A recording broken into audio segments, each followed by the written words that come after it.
The bright lights of a film set hum overhead as the crew gets ready for a big scene. A man in a blue shirt lunges forward, throwing a powerful punch at a guy in a red jacket. The blow connects with a heavy smack, sending the victim reeling. The attacker grabs him by the collar, screaming at him for stealing his money. He slams the man in red against a wall, threatening to kill him if he says another word. But instead of being scared, the guy in red just smirks, acting like his attacker is a total joke. The man in blue freezes, looking completely confused by the lack of fear. The man in red keeps laughing, mocking him for constantly crying about his lost cash. He lets out a manic, desperate yell, taunting the man holding him down. Suddenly, the guy in red drops to his knees, panting and coughing from the intensity. The man in blue stands over him, sweating and looking absolutely rattled. The man in red breaks down, begging for one more game so he can win his life back. He collapses on the floor, sobbing about how he just needs a way to survive. From the sidelines, the production crew watches in stunned silence. The director wonders if the actor is so good he's actually starting to fool himself. He's absolutely floored,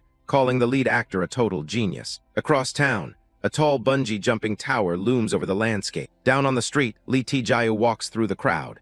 He's 30 years old and life just isn't very fun. A happy couple stops to laugh and take a few pictures together. Tae-gyu takes the photo for them, but he doesn't feel even a spark of joy. A little girl nearby wails at the top of her lungs, looking for her mother. He watches her cry, but the concept of sadness feels completely alien to him. A massive, tattooed thug screams in someone's face over a small bump. Lee Tae-gyu stares blankly, realizing he can't immerse himself in anger either. The thug tells him to get lost, and Tae-gyu just walks away without a word. He tries to remember the last time his heart actually skipped a beat, but his memory is blank. Standing near the bungee tower, he wonders when he'll finally feel alive. He heads to the bus terminal to buy a single ticket to East Seoul. He flicks a lighter, watching the small flame dance in the wind. Sitting on a bench, he realizes he set his expectations for that jump way too high. Another day passes, wasted in a world that feels completely gray. He thinks back to that pointless argument he tried to start with the thug, or taking up smoking just because he thought it might feel like a rebellion. Even after plummeting 63 meters during a bungee jump,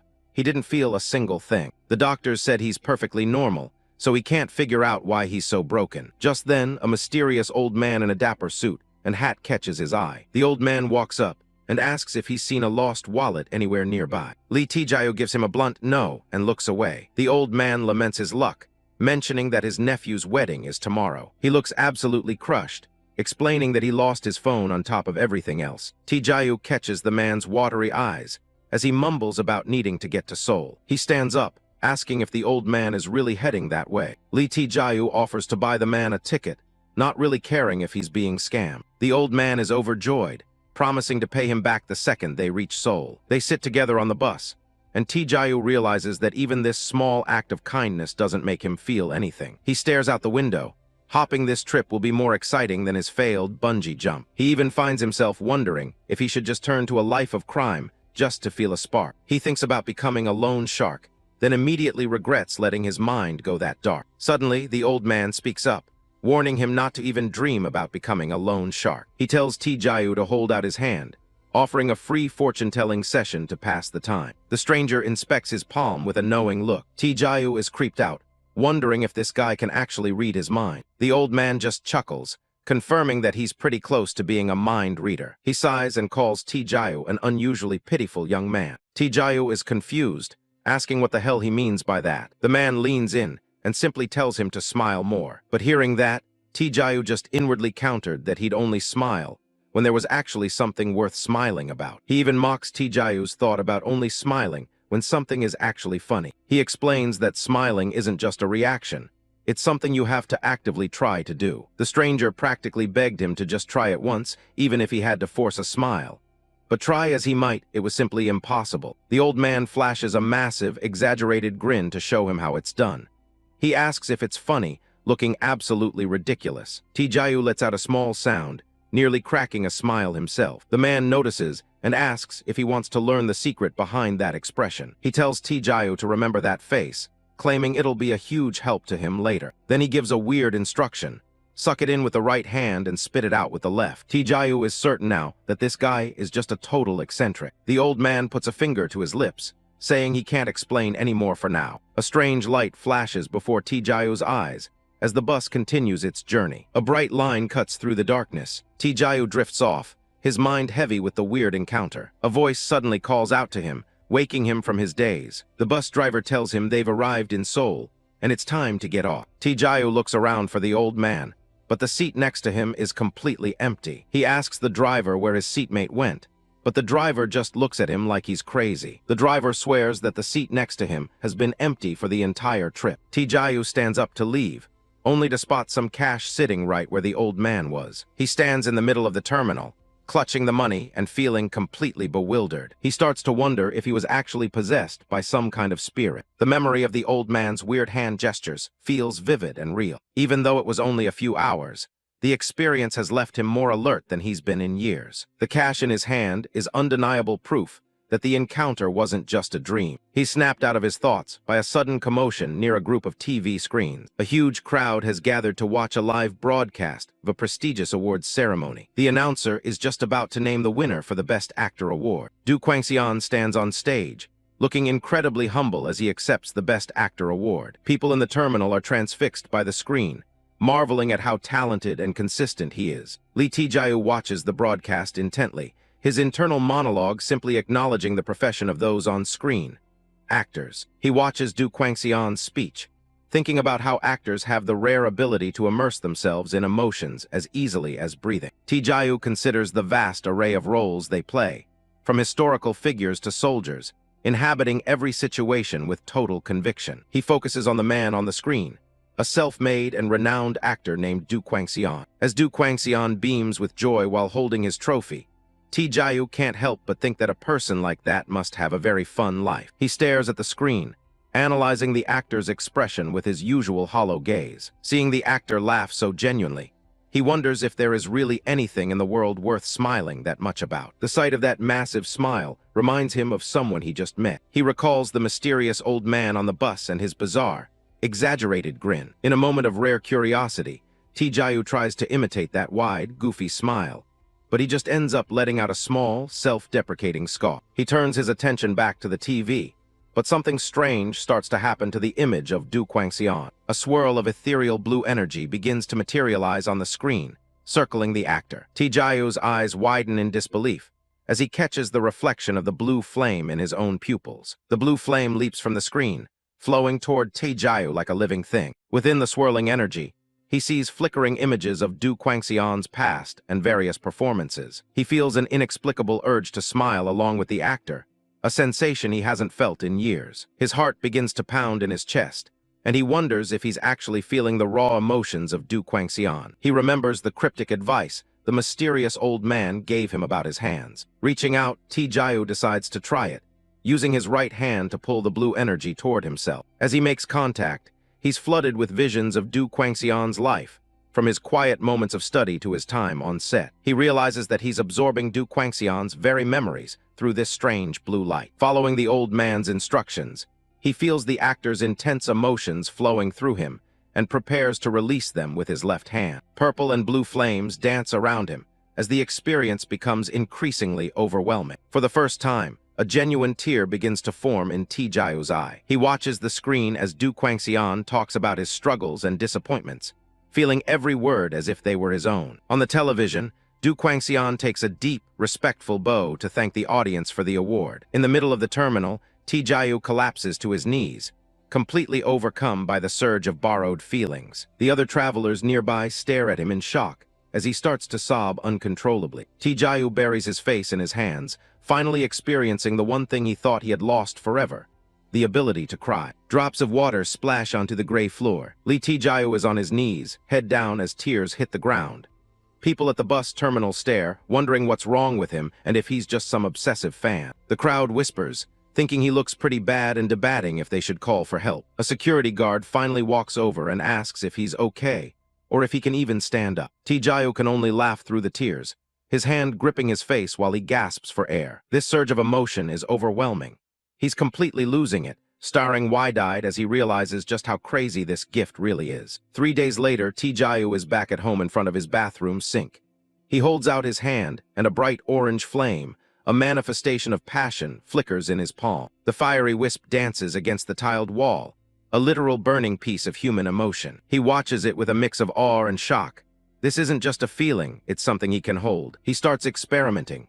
He points at the mirror, shouting about someone cutting into the bus lane, channeling a sense of petty frustration. Then the flame shifts into a calm, blue wisp of polite professionality. With a warm, customer service smile, Lee Tae-gyu pretends to serve drinks, perfectly mimicking the vibe of a helpful barista. Next is a sharp, purple glow that practically radiates intense anger. He crosses his arms, throwing out a dramatic line about a relationship being one-sided, fully committing to the role. Just as quickly as the intensity flared up, it vanishes. Tae-gyu drops the act instantly, his face going totally blank as he mutters whatever. He leans over the sink, staring at his own reflection. He's been messing with these will-o'-the-wisps for 3 days, and it's a lot different than that first time. He realizes he can save these wisps, but there's a catch. Copying a new one will completely overwrite the old one. He can basically take these burning manifestations of other people's feelings and pull them over his face like a mask. The rules are strict, one emotion at a time, and he can't copy anything through a screen unless it's a live broadcast. But honestly, he doesn't mind. It gives him more reasons to actually leave the house and walk among people. For the first time in a long while, Lee Tae-gyu thinks living might actually be fun. He thinks back to that old man on the bus. Was he some kind of immortal guru, or just a fateful encounter from a martial arts novel? He decides it doesn't matter for now. He's just grateful for the change. He checks his calendar. It's October 10th, and he has a very specific schedule today. He's taking on a part-time job as a wedding guest. The role is to act like the groom's close friend. Acting in front of a real audience is something he hasn't done since his encounter with the famous actor Du Kwang-seon. He knows the experience with the actor was stronger because of the depth, and more importantly, the presence of an audience. Lee Tae-gyu looks ahead with a sharp, expectant gaze.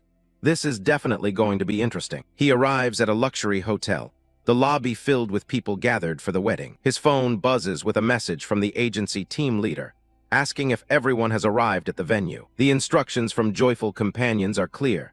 Act like a friend from a college travel club and be as sincere as possible. Lee Tae-gyu scans the room to see who else might be there on the job. He quickly spots the telltale signs among the crowd, that awkward sense of distance and wandering eyes. He walks past a couple, keeping his head down as he evaluates the other hired guests. They all have that signature part-timer look, bored, suffocating, and clearly just waiting for the paycheck. He pulls out his phone one last time to check the final precautions. The team leader is begging them to observe the basic guidelines, and most importantly, not to go overboard. Tae-gyu stares at the warning on the screen, his expression unreadable. He understands why they're being told to lay low. From the perspective of the bride and groom, this is the biggest day of their lives. They're terrified that some awkward, over-the-top acting will ruin the entire ceremony.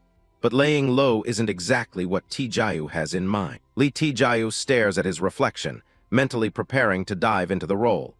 He needs to move beyond simple imitation and actually become the friend this groom needs. He manifests the orange flame of passion, a glowing wisp of energy that represents a deep, enthusiastic bond. He pulls the radiant wisp over his face like a mask, letting the warmth and energy of the emotion take over his entire presence. The transformation is complete, and the vibe he radiates is incredibly realistic. He doesn't just look the part, he feels like he belongs there. Lee Tae-gyu flashes a bright, genuine-looking smile, ready to congratulate his client from the bottom of his heart. Suddenly, a loud, angry shout echoes from the men's room, cutting through the hotel's calm atmosphere. Inside, a man in a gray turtleneck, Chun-sik's uncle, a professional drama writer, is covering his mouth in disbelief after realizing his nephew hired fake guests. Quack Chun-sik, the groom, looks like he's about to have a panic attack as he begs his uncle to keep his voice down. But the uncle isn't having it. He's offended that a drama writer like him is being lied to with such a cheap trick. He points an accusing finger, shouting that if he'd known, he could have brought in more people than a broadcasting station with just one phone call. They stand in the middle of the bathroom, the tension thick as Chun-sik tries to explain that only his wife and the uncle even know about the part-timers. The writer scratches his head in frustration, worried that having fakes at his own nephew's wedding makes him look bad too. He turns to walk out, telling Chun-sik he made a massive mistake by risking the most important day of his life on a lie. He warns that these fake guests always end up ruining things by trying to do too much, like a clumsy actor knocking over the wedding cake. His advice is blunt. Tell them to just sit quietly, eat their food, and get out without making a scene. But just as they step out, a hand shoots up in the air accompanied by a loud, boisterous greeting. Both men freeze, turning to see who's calling out with such confidence. It's Lee Tae-gyu, and he's shouting Chun-sik's name like they've been best friends for a decade. He walks up with a radiant grin, telling the groom he almost forgot what he looked like after all this time. He keeps the act going, claiming he was badly hurt and practically on his deathbed, which is why they haven't seen each other lately. Lee Tae-gyu puts a friendly hand on his shoulder, acting shocked that his old buddy is actually getting married and offering his sincere congratulations. Chun-sik stammers out a response, trying to play along while his mind races. He's certain this guy is a part-timer, but the performance is scarily good. He's sweating through his tuxedo, remembering how he specifically told the agency not to go overboard. He realizes his uncle was right about this happening. He tries to find a way to warn him, but then Chun-sik, mother, walks over, looking delighted to see a friend she hasn't met before. Lee Tae-gyu doesn't miss a beat. He bows deeply to the kind-looking woman in the traditional hanbok and introduces himself as a close college friend. Chun-sik is watching in horror as this guy just makes up an entire backstory on the fly without breaking a sweat. Tae-gyu even reaches out to straighten the groom's tie, telling him not to be nervous and to do well out there. Chun-sik looks past Tae-gyu to see his uncle watching them with a sharp, suspicious gaze. He knows a drama expert like him will see through this in a heartbeat. The uncle turns away, but he's already decided to keep a close eye on this friend, who seems a little too perfect. Lee Tae-gyu keeps that bright, infectious smile plastered on his face, nudging the groom to say something and keep the conversation going. The writer circles back, leaning in close with a menacing growl. He tells Chun-sik that something has been bothering him for a while now. Chun-sik's heart is pounding as he braces for the inevitable exposure. But then the uncle looks directly at him and asks why he's giving his dear friend such a weird, suspicious look. The question completely catches Chun-sik off guard. He starts to second-guess everything. He touches his face, sweating profusely as a terrifying thought crosses his mind. What if he actually knows this guy and just completely forgot? Chun-sik looked back, feeling the tension in the room suddenly skyrocket. He was genuinely starting to waver, haunted by the thought that this guy might actually be his real friend. The uncle is watching everything like a hawk, skeptical as ever. Chun-sik is absolutely panicking, his brain working in overdrive to figure out who this guy is. His mother is already sold on the act, laughing like she just met an old family friend. Tae-gyu leans in with a warm smile, while Chun-sik desperately sifts through every memory to place this mystery guest. The groom is trapped in a social situation he can't back out of, and the context Tae-gyu provided is forcing his brain to bridge the gap. Chun-sik is staring in shock, his life flashing before his eyes as he tries to make sense of the lie. Before he can say anything, Tae-gyu calls him by name with total confidence. The performer gives him a friendly wave and a big smile, saying he'll see him later. He's left standing there, completely stunned by what just happened. But as Tae-gyu offers a handshake, a faint blue glow swirls around his hand, the stolen vibe at work. Chun-sik forces a laugh and thanks him, jumping into a desperate ad-lib of his own to keep the secret safe. The immediate crisis is over,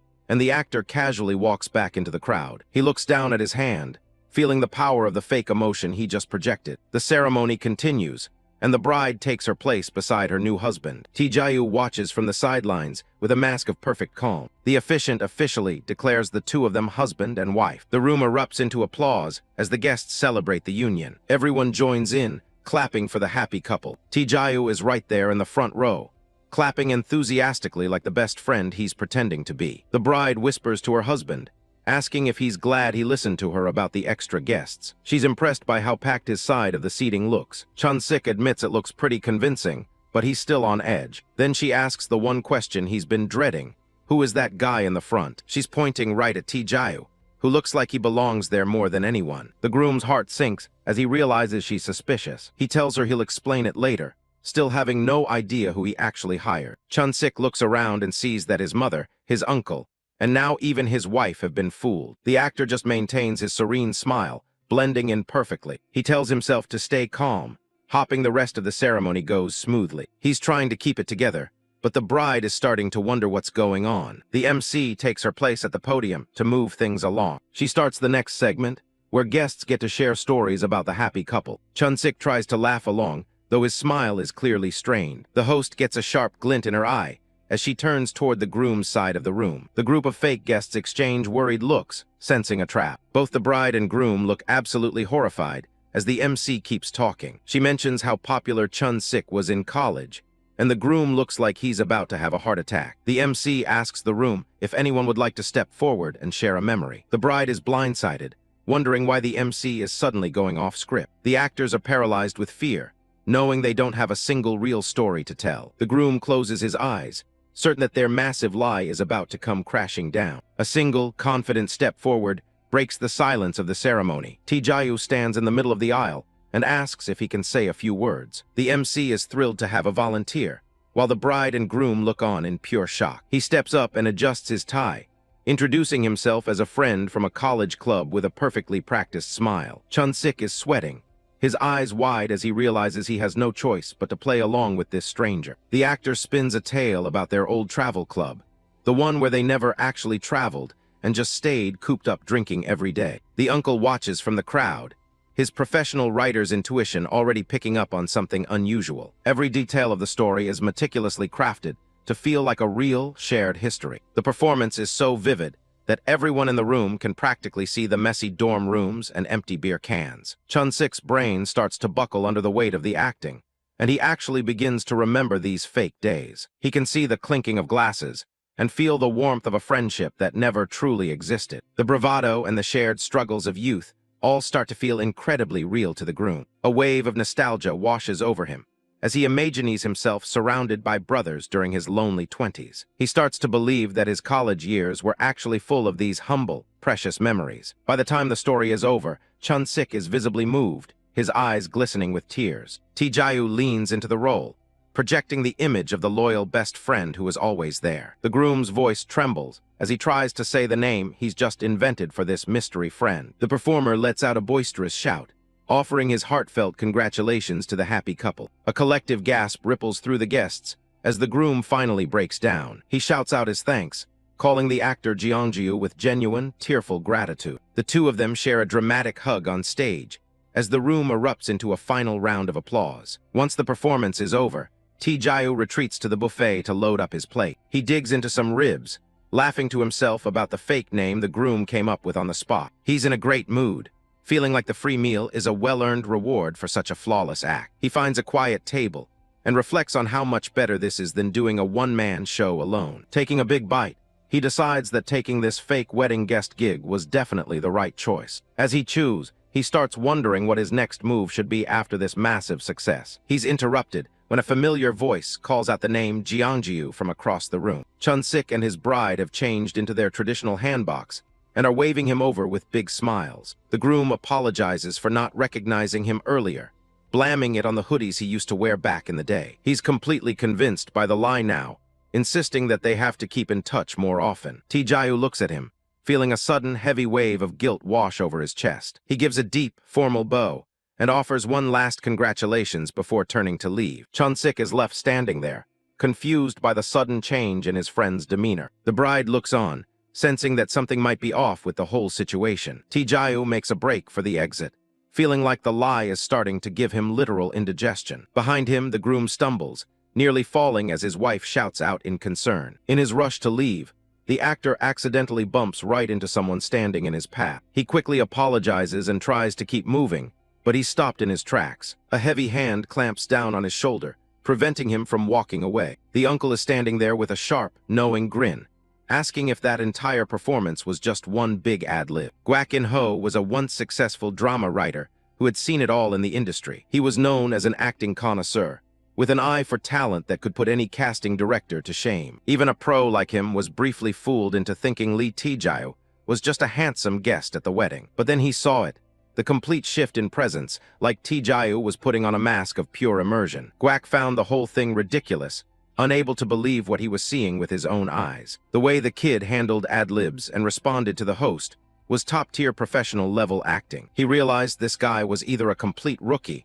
or an amateur who hadn't even debuted yet. Determined not to let him get away, Kwak stops him and asks which agency he's with. Lee Tae-gyu plays dumb, claiming he has no idea what ad-libs or agencies the man is talking about. When asked who he is, Kwak simply introduces himself as Chun-sik's uncle. He tells Lee Tae-gyu to drop the act, saying he's already seen everything he needs to know about his skills. Kwak mentions he knows all the new faces this year, and asks if he's a theater student or from an academy. Lee Tae-gyu keeps his distance, stating he's just a jobless high school graduate and nothing more. Guak finds him interesting, especially the way he draws a firm line between them. He notes how well the kid's blank expression can transform into something so vivid and alive. Convinced he's found a star, Guak reveals he's the writer of the hit show, Unbelievable Hell. He tells Tae-gyu to humor him and look it up on his phone if he doesn't believe him. Tae-gyu searches the name and finds the show's official info immediately. The writer watches him closely, expecting the kid to finally show some kind of reaction. But Tae-gyu isn't even surprised, which is a shock for someone used to people in the industry sucking up to him. Meeting a big-shot writer here only gets a simple acknowledgement from the young man. Suddenly, Tae-gyu feels a sharp, stabbing pain in his stomach that catches him off guard. He wonders if he ate too much greasy food, as he doubles over in visible discomfort. Guak tells him to relax his face and brags about how well his next project is already going. He asks for Tae-gyu's phone to put in his number, mentioning an audition coming up in a week. Guak asks if he has time to show up, clearly eager to get him to give it a shot. As soon as Guak finished entering the number, Tae-gyu immediately snatched the phone back. He was in a desperate hurry, his mind racing as he reeled from the sudden, intense ache shooting through his gut. He promises to reply later as he tries to make a quick exit from the conversation. Guak yells after him to make sure he checks his text for the details as Tae-gyu rushes away. The writer watches him go with a smug look, certain he's just found something special. He immediately makes a call, telling someone on the other end that he finally found the one. He's convinced he hit the absolute jackpot with this mysterious kid. Meanwhile, Tae-gyu gets a notification on his phone that kills any good mood he had left. It's a text from his agency, Happy Together, saying the client complained and they're letting him go. Back in his small room, he lies on his bed and stares at the message in total silence. The realization finally sinks in. He's been fired from his part-time guest acting gig. It turns out his performance was so realistic it caused a massive emotional crisis for the client. Tae-gyu genuinely regrets how things turned out, realizing the trouble was entirely his own fault. No matter how good his intentions were, tricking people into thinking he was a real guest was wrong. He realizes he was just playing with people's emotions, and the worst part is that he actually enjoyed it. He admits his line of thinking was flawed, and that he needs someone to react to for real immersion. He looks at the TV screen, realizing he needs to act where emotions are actually meant to be shared. Lee Tae-gyu sat alone in his dark room, reflecting on the mess his acting had caused at the wedding. He realized that playing with people's real lives was a dangerous game he didn't want to play anymore. Rather than hurting others with his gift, he'd rather just waste his time in isolation. But then he saw Do Kwang-seon on the TV, performing a scene with such genuine intensity. It made him realize how much he missed the thrill of acting, the real kind that didn't involve trickery. Acting in front of a mirror just wasn't cutting it anymore.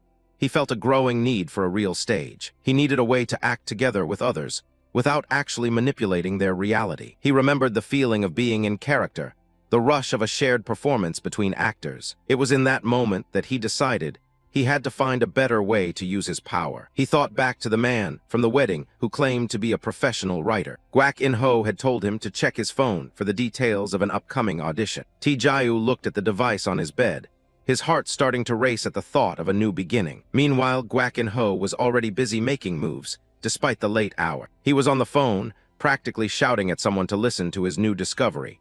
He claimed he found someone with ad-libs that were completely insane, a once-in-a-decade talent. He told the person on the other end to stop saying no and just put the kid on the audition list. Guak was so confident he even put his own reputation on the line, betting everything on his eye for talent. On the other side of the call, the man on the phone seemed completely unmoved by the hype. PD Jai Cheol-jun asked for the kid's name, but he didn't really care about the answer. He looked at the contact on his screen with a look of pure, cynical contempt. To him, Guak was nothing more than a clueless has-been who had lost his touch years ago. Without even waiting for a response, Jai simply hung up the phone on the passionate writer. He couldn't believe Guak was still trying to push some nameless amateur onto his production. The call disconnected, leaving Guak staring at his screen in a mix of disbelief and anger. Guak was about to explode when his phone started vibrating again with an incoming call. He answered with a snarl, expecting it to be another rejection or a mistake from the network. But it was Tae-gyu, asking for the exact time and location of the audition Guak had mentioned. The young man didn't hesitate this time,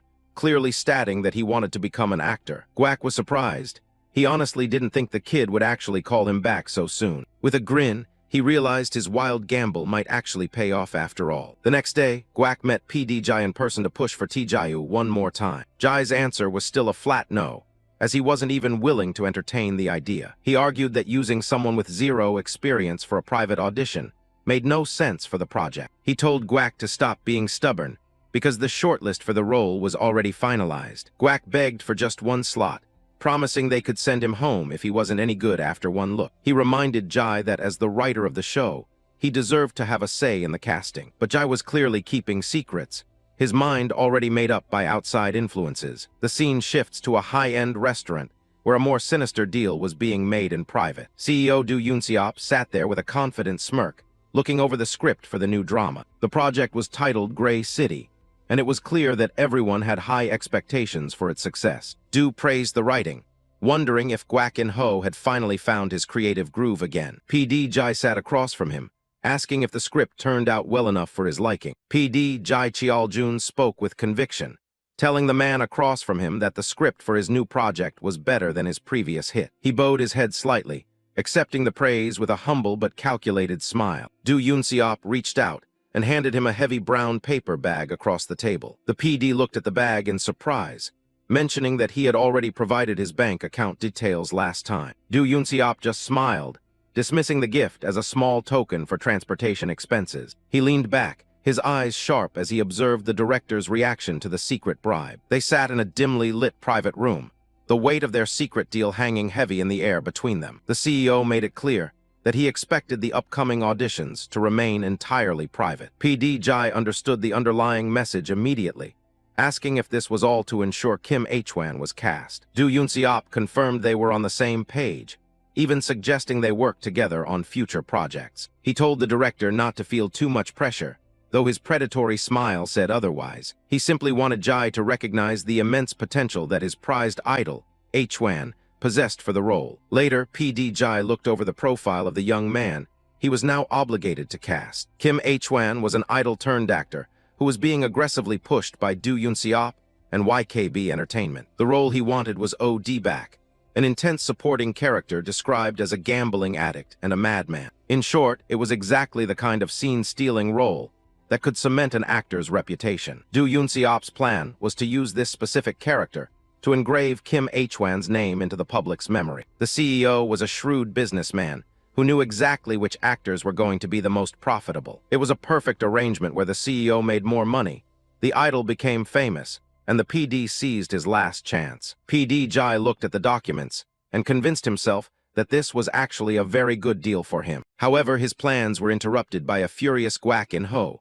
who confronted him right on the street. The screenwriter repeatedly interrogated the director, lashing out at him for having the nerve to ignore all his previous calls. The director finally snapped, making no effort to hide his fury as he began hurling insults right back, demanding to know when Guak would finally wake up and face reality. Guak stopped in his tracks, staring at the younger man with a look of pure disbelief. He demanded to know exactly what the director meant by those insulting words. Jai didn't flinch, calling Guak a clueless has-been and telling him it was time to move on. He asked Guak how long he planned on staying stuck in the shadow of his long-gone glory days. He even mocked the writer's mental state, suggesting he might be on substances because things were tough. Guak finally snapped, throwing a powerful punch that sent the director staggering backward. He loomed over the director, asking him if he had completely lost his mind. Jai wiped his face and retorted that Guak's pride was the only thing that was truly insane. Guak stood there, his face contorted with pain, as the director's harsh words cut deep. The director shouted that it was the truth,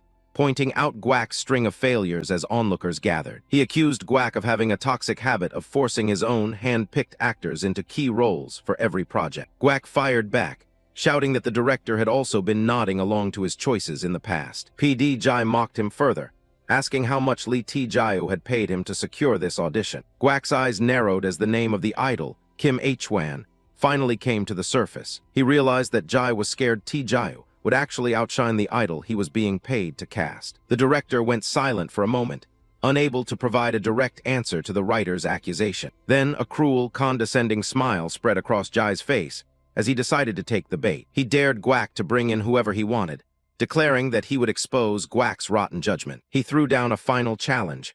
Whoever lost this bet would have to leave the industry for good. The sun began to set over the quiet residential block, painting the worn exterior of the apartment building in shades of orange and gray. Inside the building, the hallway was silent, the faint light barely illuminating the rows of numbered doors. Lee Tae-gyu's small apartment was mostly in shadows, the only light coming from the street lamps outside the window. He adjusted his hair, his fingers moving with a sense of deliberate preparation as he stood in the cramped bathroom. He looked at his own reflection, searching for any trace of the person he used to be before his life had stalled. With a sharp click, he switched off the light, choosing to step back into the world he had avoided for so long. He grabbed his backpack, the sound of his movements echoing slightly in the quiet of the small room. He checked a brown envelope filled with a thick stack of bills, ensuring his financial preparations were complete. Slung over his shoulder, the bag felt like a heavy reminder of the gamble he was about to take with his future. He opened the door and stepped out into the night, finally leaving the safety of his secluded home behind him. He stepped onto the bus, his movements rhythmic as he transitioned from his private life to the bustling city. The bus pulled away from the curb, carrying Lee Tae-gyu toward the first step of his risky new plan. After getting off, he walked through the streets, a lone figure moving with purpose against the current of the evening crowd. He signaled for a taxi, his hand raised high enough to be seen through the hazy glow of the city lights. The driver looked back with a skeptical expression, asking if his young passenger actually had the money to pay for the long trip. Once he was satisfied with the answer, the driver asked for his destination as they merged back into the midnight traffic. Lee Tae-gyu sat in the back seat, his gaze fixed and unblinking as he gave his destination, the notorious Kangek's land. A hand skillfully deals out a fresh set of cards onto the green felt of a gambling table. The silver ball rattles around the roulette wheel as it begins to slow down. Rows of flashing slot machines fill the room, their screens promising a jackpot to anyone lucky enough. The vast casino floor of Kangwon Land is a sea of people chasing fortune. A man in a dark hoodie sits hunched over, his face etched with the despair of losing everything. Lee Tae-gyu observes the scene, thinking the atmosphere is even more chaotic than he expected. The hall is packed with people from all walks of life, all drawn by the same desperate hope. Tae-gyu decides to get started immediately, focusing his attention on the raw feelings around him. He activates his emotion copy ability, locking onto a gambler's expression to harvest their essence. Concentrated wisps of colored energy rise from the tables, representing the intense emotions of the players. A massive dark aura of concentrated failure swirls around Tae-gyu as he harvests the black wisp. Meanwhile, a sleek black van speeds down the highway toward an important audition. The driver acknowledges the instructions coming through his earpiece while staying focused on the road. In the back seat, a young man sits comfortably, listening to the details of the upcoming role. Kim H-wan, a rising star in the acting world, keeps his face hidden behind a pair of sunglasses. The voice on the other end confirms that director Jae Cheol-jun is waiting for them to arrive. The road manager and the stylist in the front seat listen as the conversation continues. H-wan asks why the director is being so focused on him, specifically today. The manager suggests it's all just part of the director's pre-audition routine. H-wan smirks, confident that he just needs to go in and do what he always does. His eye glints from behind the dark lens of his glasses, revealing a cold intensity. He mentions that his public image is the complete opposite of the character Od-back. The stylist turns around and tells him he's actually a perfect match for the role. H-wan laughs and teases her, leaning in close and claiming she's hurting his feelings. The woman's smile quickly falters as the atmosphere in the van turns heavy. H-wan looms over her, his voice dropping as he repeats that his feelings are genuinely hurt. He stares her down, the playful act completely vanishing from his expression. He asks if she thinks she's on his level just because she rides in the same car. The road manager snaps at him to watch his mouth, but H-wan doesn't even look his way. H-wan grabs the stylist's head, telling her that some people live pathetic lives vicariously through him. He mocks her for being the protagonist of a life that isn't even hers. Outside, the van continues its steady pace along the highway. The stylist begins to tremble, her face pale as she tries to apologize for laughing. The manager shouts at H-wan to stop being such a brat. H-wan just smirks, clearly enjoying the reaction he's getting from everyone. He waves a hand dismissively and asks if his acting suited the character. Tears well up in the stylist's eyes as she realizes the entire ordeal was just a rehearsal. The manager glares at him through the mirror, his jaw tight with anger. H-wan explains he was just trying out a psycho persona to shake off the weirdos who only care about his face. He tells her to stop crying and acts as if his cruelty was just a simple acting exercise. The sound of the stylist sobbing fills the van as the manager tries to regain control. Kim H-wan smiles to himself, while his manager silently hopes he crashes and burns at the audition. In the acting industry, talent is everything, and unfortunately for most, It's something you're either born with or you aren't. Kim Hwan was clearly a natural, a shining jewel whose presence alone could dominate a room. It was finally the day of the Gray City audition, and the hallway was packed with hopeful actors clutching their scripts. Kwak In-ho looked over his materials, his expression unreadable despite the massive stakes resting on his shoulders. Director Jai Cheol-jun kept a sharp eye on the proceedings, remembering the terms of their high-stakes wager. He had made it clear that whoever lost this bet would have to walk away from the industry for good once this project wrapped up. In-ho knew it was his own pride that had escalated things this far, but he still believed the best actor deserved the part. He looked at Lee Tae-gyu and wondered if the young man was truly ready to show the world how he would portray the character. The role of Od-bak was a descent into madness, and everyone was waiting to see who could truly embody that darkness. In-ho sensed a shift in the room's energy and glanced toward the entrance. Kim Hwan strolled in with his manager, casually commenting on the intense atmosphere of the audition hall. He immediately switched on his charming rookie persona, waving politely and introducing himself to the senior actors. The other hopefuls could only watch in silence, feeling the weight of Hwan's natural charisma and confidence. Behind his polite smile, Hwan whispered to his manager about wanting to go get some shaved ice before things started. His manager told him to just be quiet and stay focused as they walked past the line of competitors. In-ho watched Hwan's performance from a distance, nodding that the young man was as inflexible and arrogant as ever. Even though it was his first time seeing the rookie in person, he could tell right away why people were calling him a genius. Hwan walked through the hall with a natural vitality that flowed like water, making him stand out like a shimmering jewel. It was a stark contrast to the other actors, who seemed to lose their inner light the more they learned about failure and rejection. Hwan and his manager moved through the room like they already owned the place, leaving a trail of intimidated rivals in their wake. It was clear that Hwan was someone who had never truly experienced failure, and that untarnished confidence was his greatest weapon. A staff member opened the door and announced that the audition would begin in 15 minutes. Inside the room, the judging panel sat behind a long table, ready to witness the clash of talent. Kwak In-ho and Jai Cheol-jun sat side by side,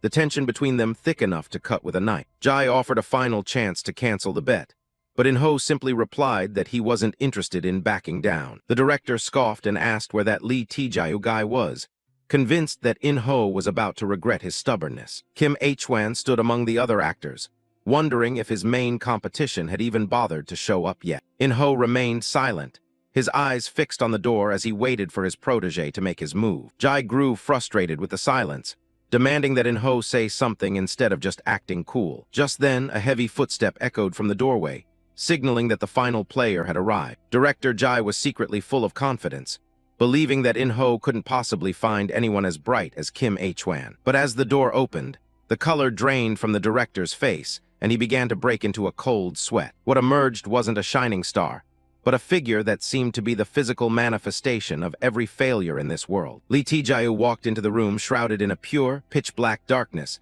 that swallowed the light around him. Lee Tae-gyu just stands there, looking like he crawled out of a gutter.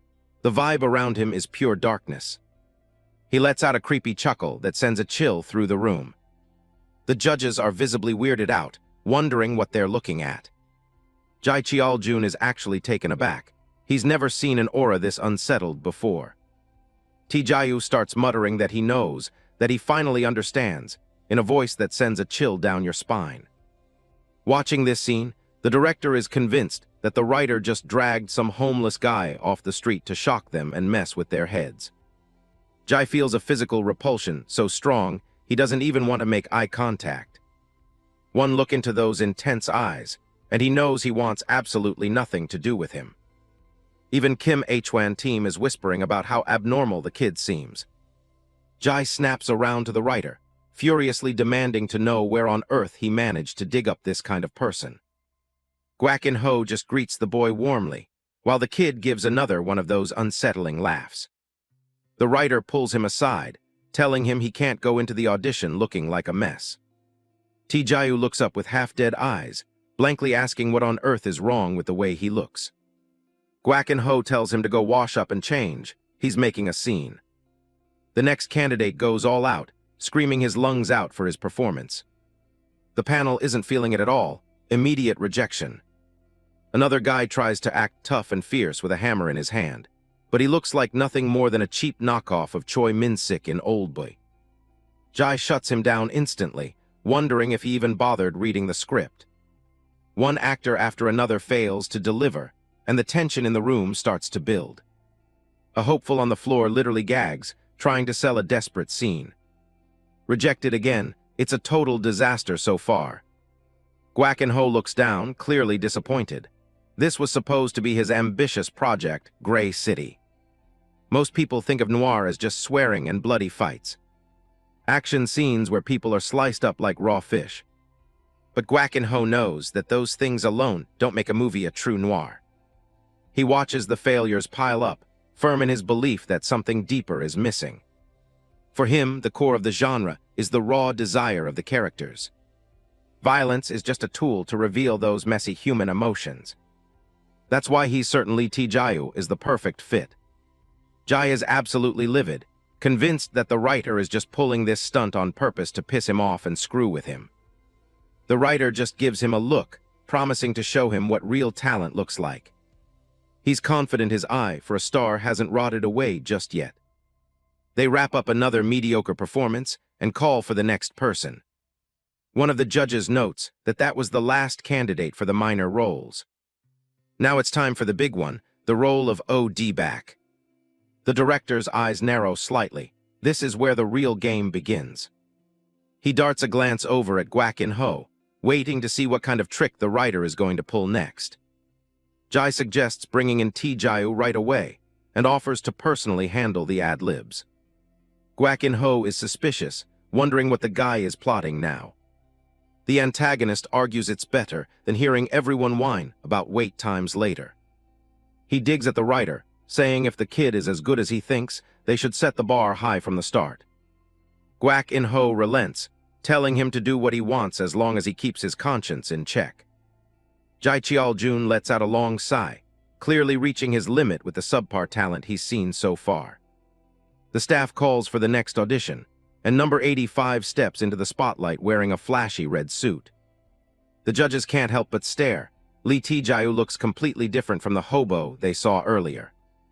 The director feels a sudden chill as he watches the candidate approach. Tae-gyu introduces himself with a bow, his face cast in a deep, unsettling shadow.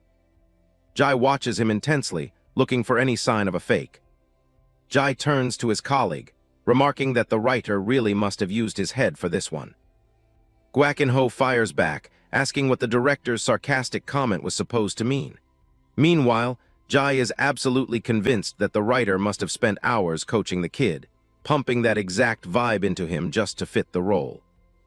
For director Jai, the real driving force behind any good performance is raw emotion. It's the realization of a specific person's feelings in a very specific situation. He believes proper acting is the act of creating a whole new human being. He thinks anything less is just a hollow shell, an illusion to hide a lack of real skill. He tells the candidate to start scene 33 as soon as he gets the signal. The antagonist adds that he'll be throwing in some ad-libs, so the kid better be ready to play along. The moment Tae-gyu opens his mouth, the entire energy in the room shifts. The panel stares in disbelief as the polite actor they saw a minute ago simply evaporates. The transformation is so sudden and absolute that it feels like the room itself has changed. The air gets heavy with the foul smell of cheap booze and old cigarettes. Where a young actor once stood, a piece of human trash has taken root. The judges can't believe their eyes. He has become a completely different person. He fixes a cold, dead-eyed stare on one of the men. He orders him to put something down, his voice dripping with low-life aggression. The judge is genuinely confused, stammering as he tries to keep up with the sudden intensity. A hand slams onto the table with a violent force that echoes through the hall. Shadows cling to his face, but his eyes glow with a predatory, desperate light. This isn't acting anymore. This is a man demanding his money back from a son of a bitch. He leans in close, fully embracing the persona of the gambler, Ad-Lib. Without warning, he lunges across the table and grabs the judge by the throat. He roars at the terrified man to stop the nonsense and hand over what belongs to him. Gwak In-ho intently watches the scene unfold, his face unreadable and solemn as the chaos reaches its peak. Meanwhile, Director Jai is completely shaken to his core by the acting before his eyes. The boy's face is a mask of pure, unbridled rage and greed. Jai jumps to his feet, shouting back his ad-libs while his voice trembles with real fear.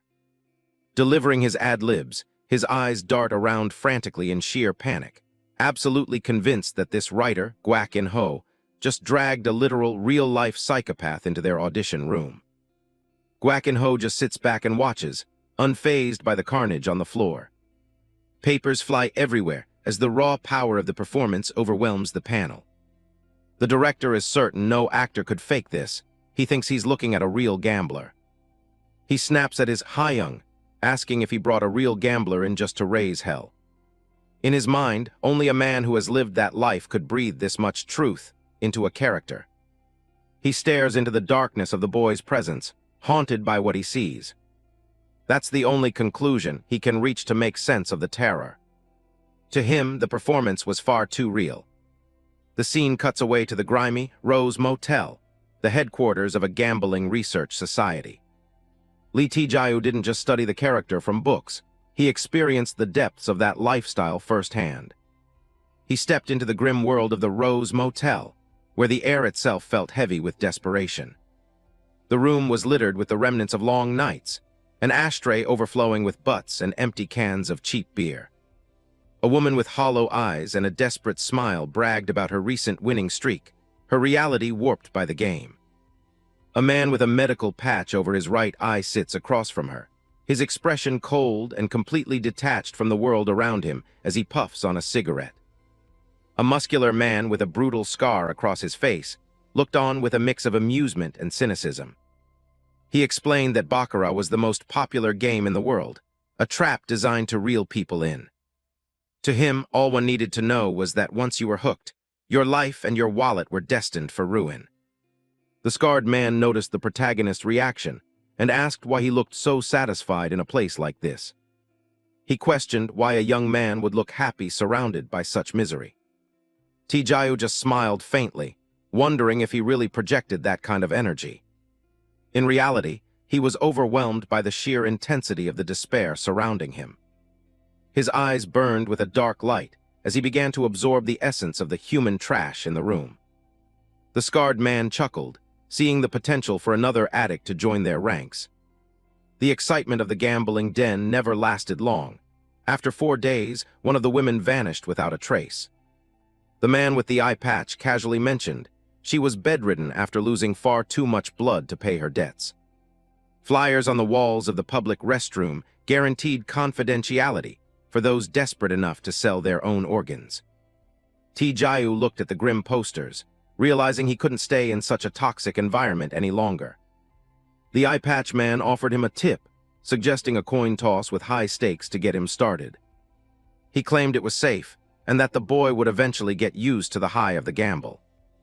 Looking into the void of their eyes, the young actor asked if there was a particular game that stood out to them.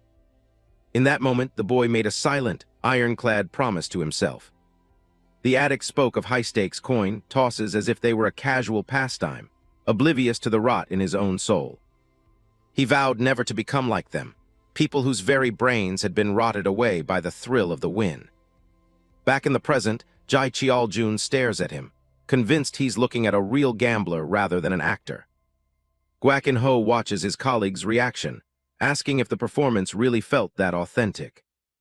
The director is speechless, his shock turning into a bubbling, defensive anger. He snaps at the writer, accusing him of bringing a genuine psycho into their audition hall.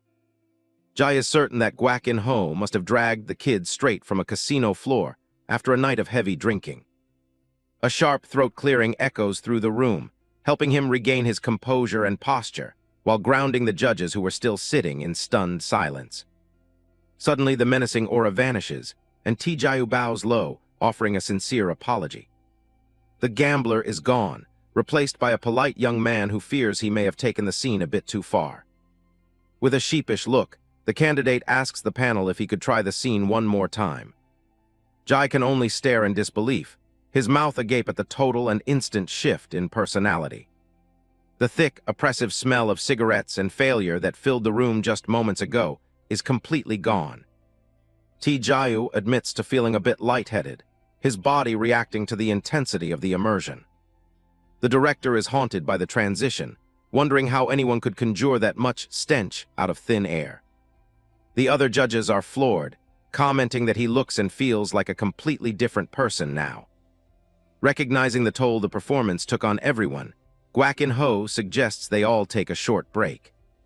Jai grinds his teeth, his pride wounded as he tells the writer to do whatever he wants. The tension in the room is palpable as the staff moves to clear out for the recess. The antagonist retreats to the restroom, leaning over a sink as he tries to process the terrifying talent he just witnessed. Jai Cheol-jun stands alone in the restroom, his mind racing as he reflects on the real gambler he just saw. He realizes he needs a plan to regain control of the audition. Cursing under his breath, he leans over the sink, haunted by the unsettling performance that has thrown all his previous assumptions out the window. He stares at his own reflection, desperate to find a way to fix the situation before Lee Tae-gyu completely overshadows his chosen candidate. He wonders how he can possibly counter a performance that was so terrifyingly perfect and authentic. To the director, it wasn't just good acting. It was a total transformation that felt like a glimpse into another person's soul. The sound of rushing water from the faucet fills the quiet room as he continues to spiral into his own thoughts. Suddenly, a voice breaks his concentration. Someone else is in the restroom with him, observing his distress. It's Chief Jang from YKB, who seems to have been waiting for this moment to approach the troubled producer. Chief Jang confidently asserts that Kim H-wan is still the primary candidate for the role of OD-back, regardless of what they just saw. The chief notices Jai's lack of confidence and reminds him of the high stakes involved in this production. He emphasizes that for the sake of their CEO, Kim H-wan must be the one who gets the part. He brings up their meeting with the chairman, dropping a dark warning that Jai had better make sure the final result goes exactly according to their wishes. Jai Cheol-jun remains skeptical, arguing that standard acting simply won't be enough to match Tae-gyu's raw talent. He reminds the chief that they both witnessed a level of performance that only a handful of actors in the entire country can pull off. Chief Jang scoffs, stating coldly that results are the only thing that matters in their industry. He believes an actor's value isn't just about their skill, but their ability to command the public's attention and generate profit. The chief compares the two candidates, dismissing Tae-gyu as a nobody who can't possibly compete with the fame of a former idol like Kim H-wan. Jai worries about what will happen when the cameras actually start rolling, and the differences in their reflexes and timing become obvious. The word reflexes triggers a sudden realization in the writer's mind, and his eyes widen behind his glasses. Excitement replaces his dread as he announces that he's found a way for Kim H-wan to beat the underdog candidate. He intends to exploit Kim H-wan's overwhelming advantage in improvisation and quick wits, skills honed during his time as an idol. A malicious grin spreads across his face as he proposes an ad-lib battle to determine the final winner, a rigged game designed to favor the celebrity. Chief Jang looks on with a smug smile, satisfied that the producer is back on track and ready to play his part in their scheme. Someone gets the word out to the star of the show. While the judges scramble, the candidates are making their moves. A flash of red moves through the hallway. Lee Tae-gyu walks right past the guy in the hoodie without a word. Kim H-wan is told to take it easy during the next round. He doesn't look like the type to go easy on anyone. Tae-gyu finally gets his hands on some refreshments. It's a tray loaded with 3 massive, sugary drinks. He starts chugging the sweet stuff like his life depends on it. He silently thanks the kind writer, Gwak In-ho, who had generously treated him to a meal earlier. But the sugar rush can't hide the fact that he's completely drained. Dizziness hits him hard, and he finds he can't tap back into those dark emotions. A dark flame seems to shoot right back into his chest as the transformation breaks. He drinks more, hoping the sugar will stabilize whatever is going on inside him. 4 empty cups later, he feels just enough energy to keep going. His phone starts buzzing on the table with a new call. It's the writer Gwak In-ho calling him back into the fray. Tae-gyu is thrown off by what he's being asked to do. Kim H-wan is just as surprised to hear about the new plan. The director, Jae Cheol-jun, explains that they need to see both actors face off directly. Both men are brought back into the audition room under the spotlight. The judges want an improv scene where they both stay in character. Jae apologizes for the sudden change of pace. Kim H-wan puts on a friendly act, claiming he's always wanted to try this. Tae-gyu keeps it simple and just agrees to the terms. The director is pleased. Everything is going according to his plan. He knows H-wan's acting is textbook perfect and reliable. But the terrifying realism Tae-gyu showed earlier still haunts him. That's why he set up a situation that favors a seasoned pro.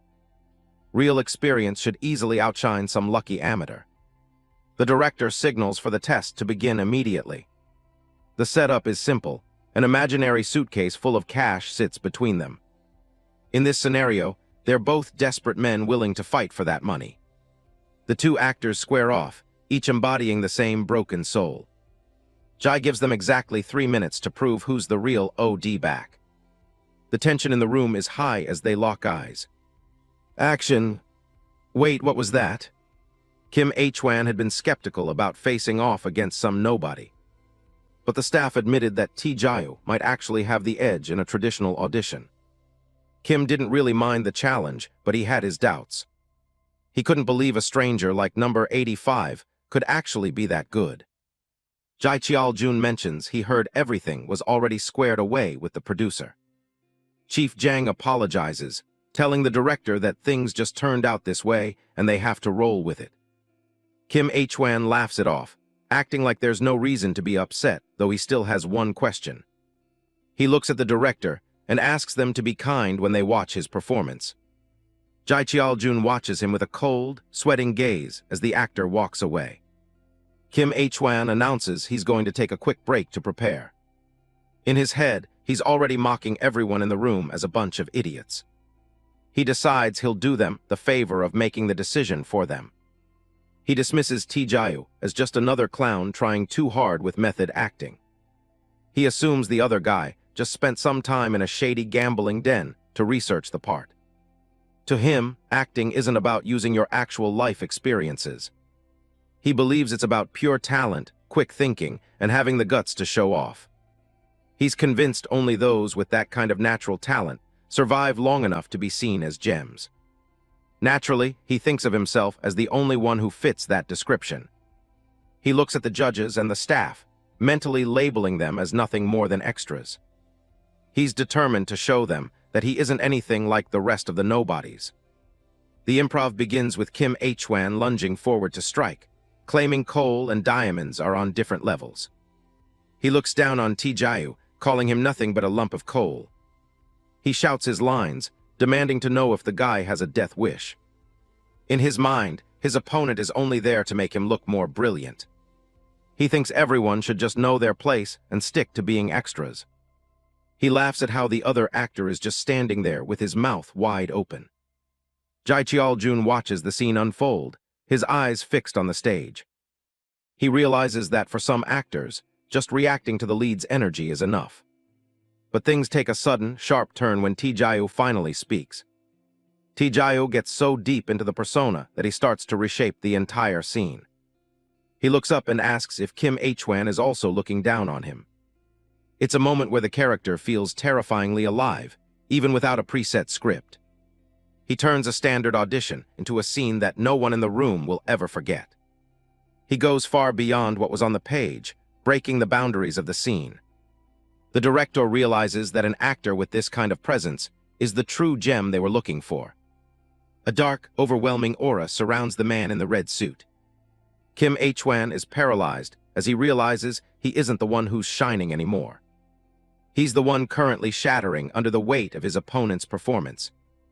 He gasps as his composure is ripped away from him completely. His arrogant diamond metaphor is crushed by the raw, lifeless reality of his own acting. A heavy door slams shut. Director Jae marches down the hall, looking like he's seen a ghost. Gwak In-ho spots him and calls out in surprise. But the director doesn't stop, his mind stuck on what just happened in the audition room. Jai stares off, haunted by the memory of that monster rookie. He lets the water run, trying to drown out the noise in his head. He hunches over the sink, his reflection mirroring his shock. He still can't figure out how the kid managed to pull off such a performance. It wasn't just good acting, it was a complete transformation. The moment Lee Tae-gyu stepped on stage, he didn't just play a gambler, he became one. Jai's eyes go wide as he recalls every chilling detail, from the intense stare to the sudden ad-libs. Even the floor seemed to shift, turning into a grimy casino carpet before his eyes. He could almost hear the clatter of gambling chips that weren't even there, and smell the faint, bitter stench of alcohol clinging to the air. A sharp laugh escapes him. He keeps it going in the mirror, his skin still prickling with goosebumps. Gwakin-ho walks in, looking at him with pure judgment. He tracks the director to the sinks, wondering why he's hiding in here. He mocks Jai for always mopping in the bathroom, whenever things don't go his way. The director shoots him a glare, asking if he's just here to gloat. Gwakin-ho crosses his arms, demanding a sincere apology for the mess. He laughs in the director's face, asking if he's finally ready to retire. Jai doesn't listen, his mind fixated on how Kim H-wan ruined his plans. He stops, a new thought cutting through the noise. Tae-gyu isn't just an addict, he's a raw talent. Gwakin-ho's smile drops when he sees the director isn't backing down.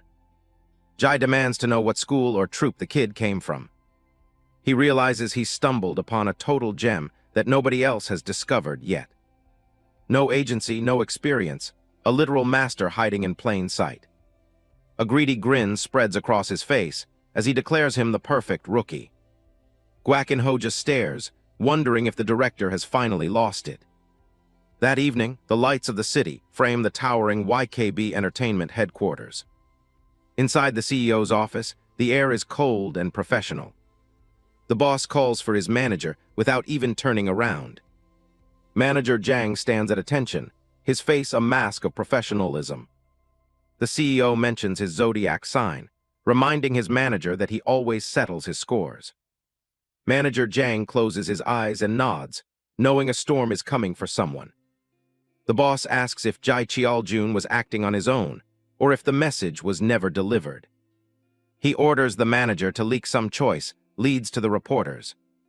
He's decided it's time for the director to take a very long, permanent vacation. He dismisses manager Jang, asking for feedback on Kim H-wan's performance later. The massive office doors click shut.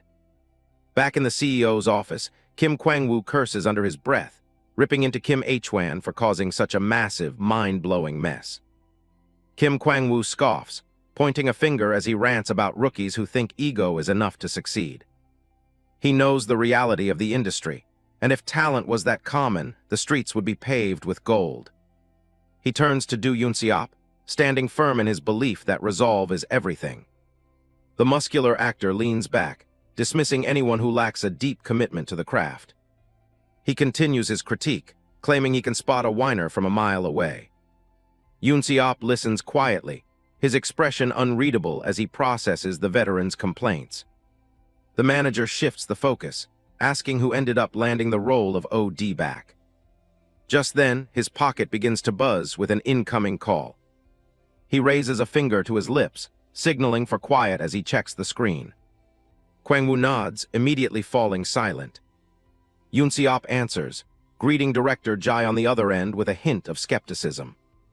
On the other side of the line, the director looks completely drained, sweat beading on his forehead. Jai lets out a strained laugh, sounding like a man on the edge of a breakthrough or a breakdown. Yoon-seop leans back in his chair, telling the director to go ahead since he's looking for some entertainment. His eyes widen slightly as he hears the pitch from the other end. The idea of a new actor being sent their way catches him off guard, but he tells the director to send the footage over first. He sets his phone down with a firm click. Without a word, he slides his laptop toward him. Kwang-woo leans in, curious about what kind of audacity the director displayed this time. Yoon-seop explains that they're about to see a video of the rookie who actually managed to beat Kim H-wan.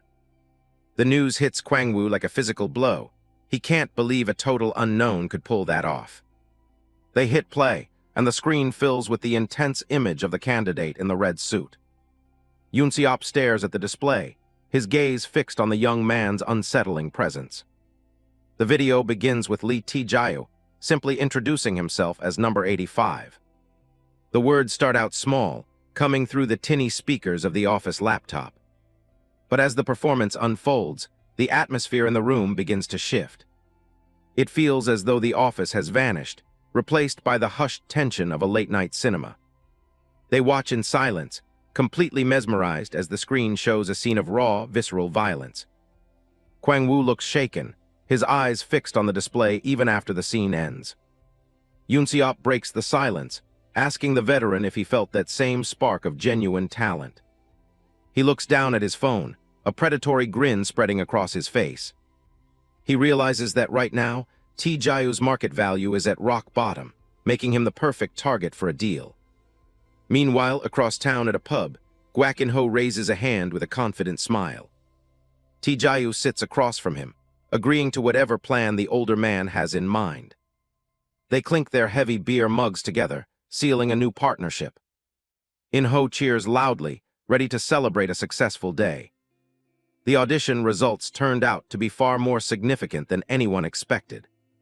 Tae-gyu watches him, his quiet expression masking the fact that his journey is only just beginning. They found something valuable in each other, a mentor and a monster rookie.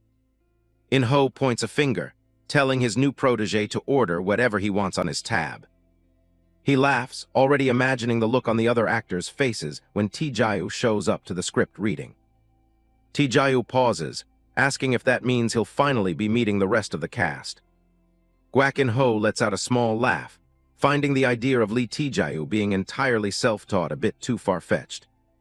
Tae-gyu looks at him with a straight face, genuinely confused as to why his lack of formal training is so hard to believe. In-ho warns him that the genius trope is popular, but a lack of foundation always gets exposed in the end.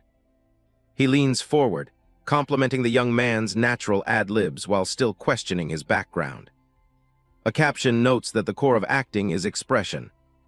It suggests that Tae-gyu's ability to deliver raw emotions is exactly what captivated those who saw him. Tae-gyu remains humble, though he doesn't back down from his truth. In-ho's eyes widen in genuine surprise, as he realizes the boy might actually be telling the truth. He nearly shouts, asking for confirmation that Tae-gyu really hasn't attended any sort of acting academy or film school. They sit in the crowded pub, the veteran actor's disbelief filling the space between them. He presses further, asking why on earth someone would start acting without any proper instruction. Tae-gyu takes a long, calm drink of his beer, letting the question hang in the air for a moment. He lowers the mug and simply states that he does it because it's fun. The simplicity of the answer catches In-ho off guard, sobering him up instantly. The veteran can't help but feel intrigued, his mind racing with even more questions. A narration reveals the reality of Tae-gyu's life, living in a small studio apartment and working various part-time jobs. His home has been his only stage, the place where he spent countless hours practicing in solitude. Even his odd jobs, like being a guest at weddings, have been a form of unconventional training for him. Tae-gyu looks bright-eyed, a rare smile playing on his lips as he finally gets to share his story. In-ho watches him closely, nodding that his peculiar career path is at odds with his immense skill. The scene shifts to a metaphorical image of a martial artist in the snow, hunting his blade through thousands of repetitions. It represents a level of mastery that can only be reached after one has discarded everything else in their life. In-ho is stunned, wondering how someone could reach such a high level of skill while struggling just to survive. He realizes that Tae-gyu is like a blank canvas, ready to be painted with any role.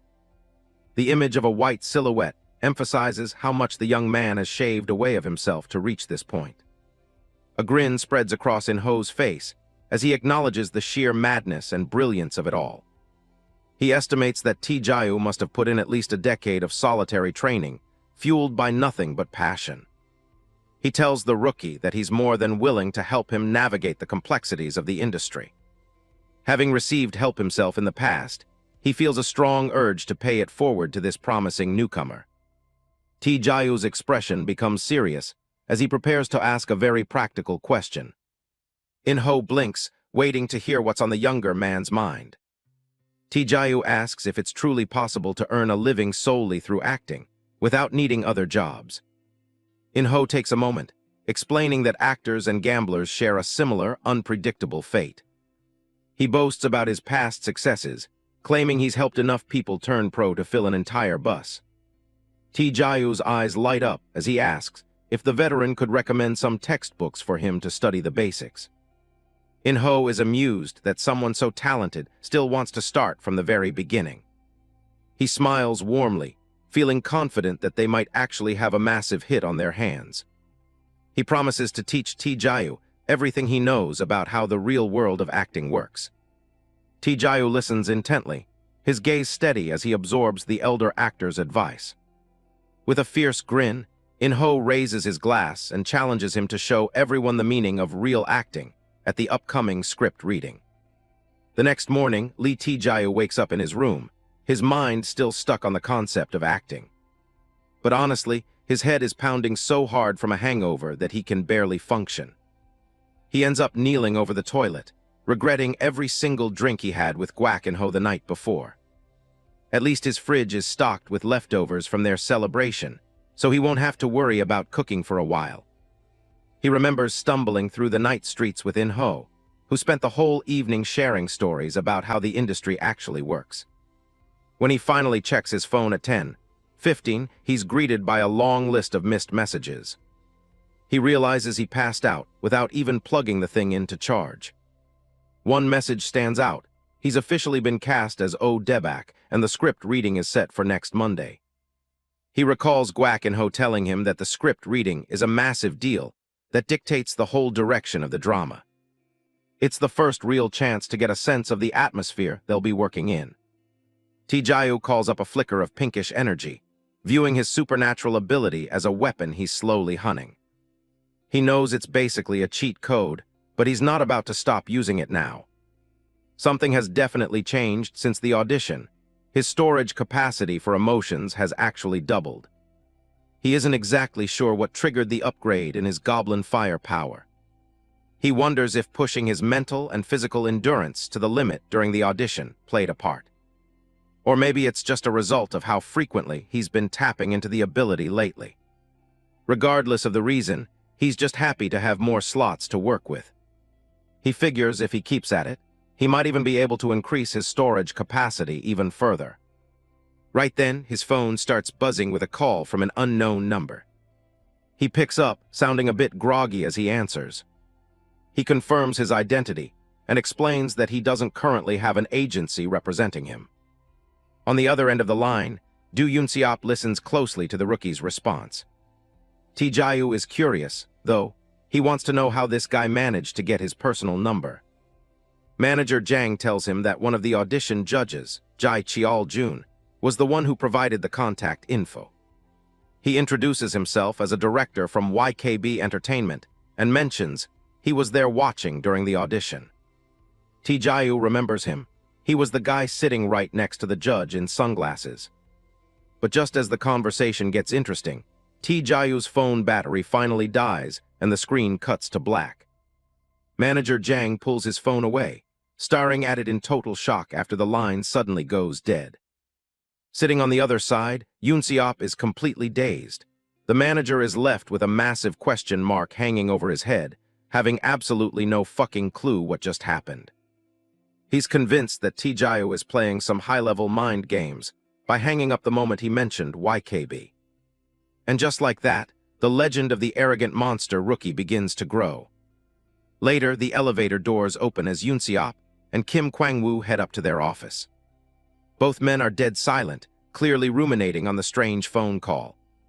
Kwang-woo breaks the silence, asking if the kid really just hung up the second he heard the name of their agency. Yoon-seop can't help but ponder the move. He's convinced that Tae-gyu has some veteran actors in his ear, giving him strategic advice on how to handle recruiters. In his mind, this is just a cold, calculated play. He thinks Tae-gyu feels insulted that they only sent a chief to talk to him, instead of a CEO or director.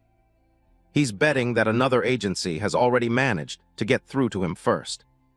Kwang-woo agrees, nodding that word about a monster rookie would have traveled fast through the industry networks. He wonders if a rival group like Deal Entertainment already made the first move to snatch him up. Yoon Se-op is certain of it. He thinks only a rookie with a massive offer on the table would dare to blow off a call from YKB. Kim Kwang-woo scoffs at the idea of a rookie becoming a master overnight, just by knowing the right people. Yoon Se-op isn't as cynical, focused instead on whether they're actually going to sign him. He looks confident, already seeing the massive potential in this unknown actor. He starts heading out, his mind already calculating the next move. To him, it's a simple equation. Tae-gyu is a walking jackpot just waiting to be cashed in. Meanwhile, Lee Tae-gyu is standing outside the agency, checking his messages one last time. He looks up at the massive building, realizing he's finally made it to the doorstep of YKB Entertainment.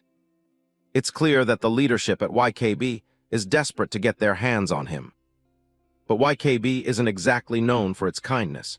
They're an agency that thrives by squeezing everything they can out of their talent. In their world, a truly great actor is nothing more than a profitable asset. They want someone who can leave a permanent mark on the public's memory.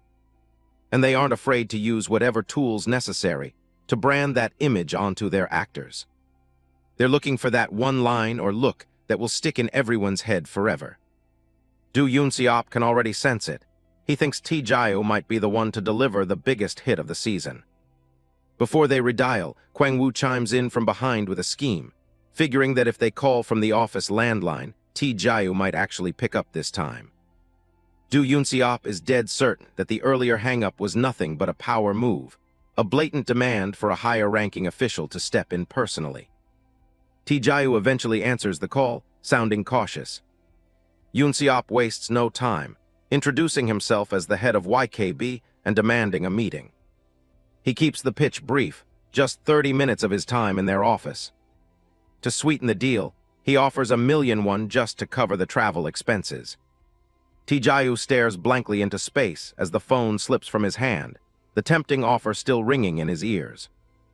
It's the kind of money he can't afford to turn down, no matter how suspicious it feels. As he walks through the city, he can't help but feel a bit overwhelmed by the jump into the big leagues. He remembers Gwack and Ho's warning that the entertainment world is nothing short of a jungle. In-ho had insisted that a good manager is the only way to survive that kind of environment. Tae-gyu still doesn't fully get it, but he knows he's reached a point where he needs some kind of backing. He wants someone to handle all the logistical headaches he's terrible at. That way, he can dedicate every ounce of his energy to what he actually cares about, acting. He checks in at the front desk, announcing his arrival for the meeting with the boss.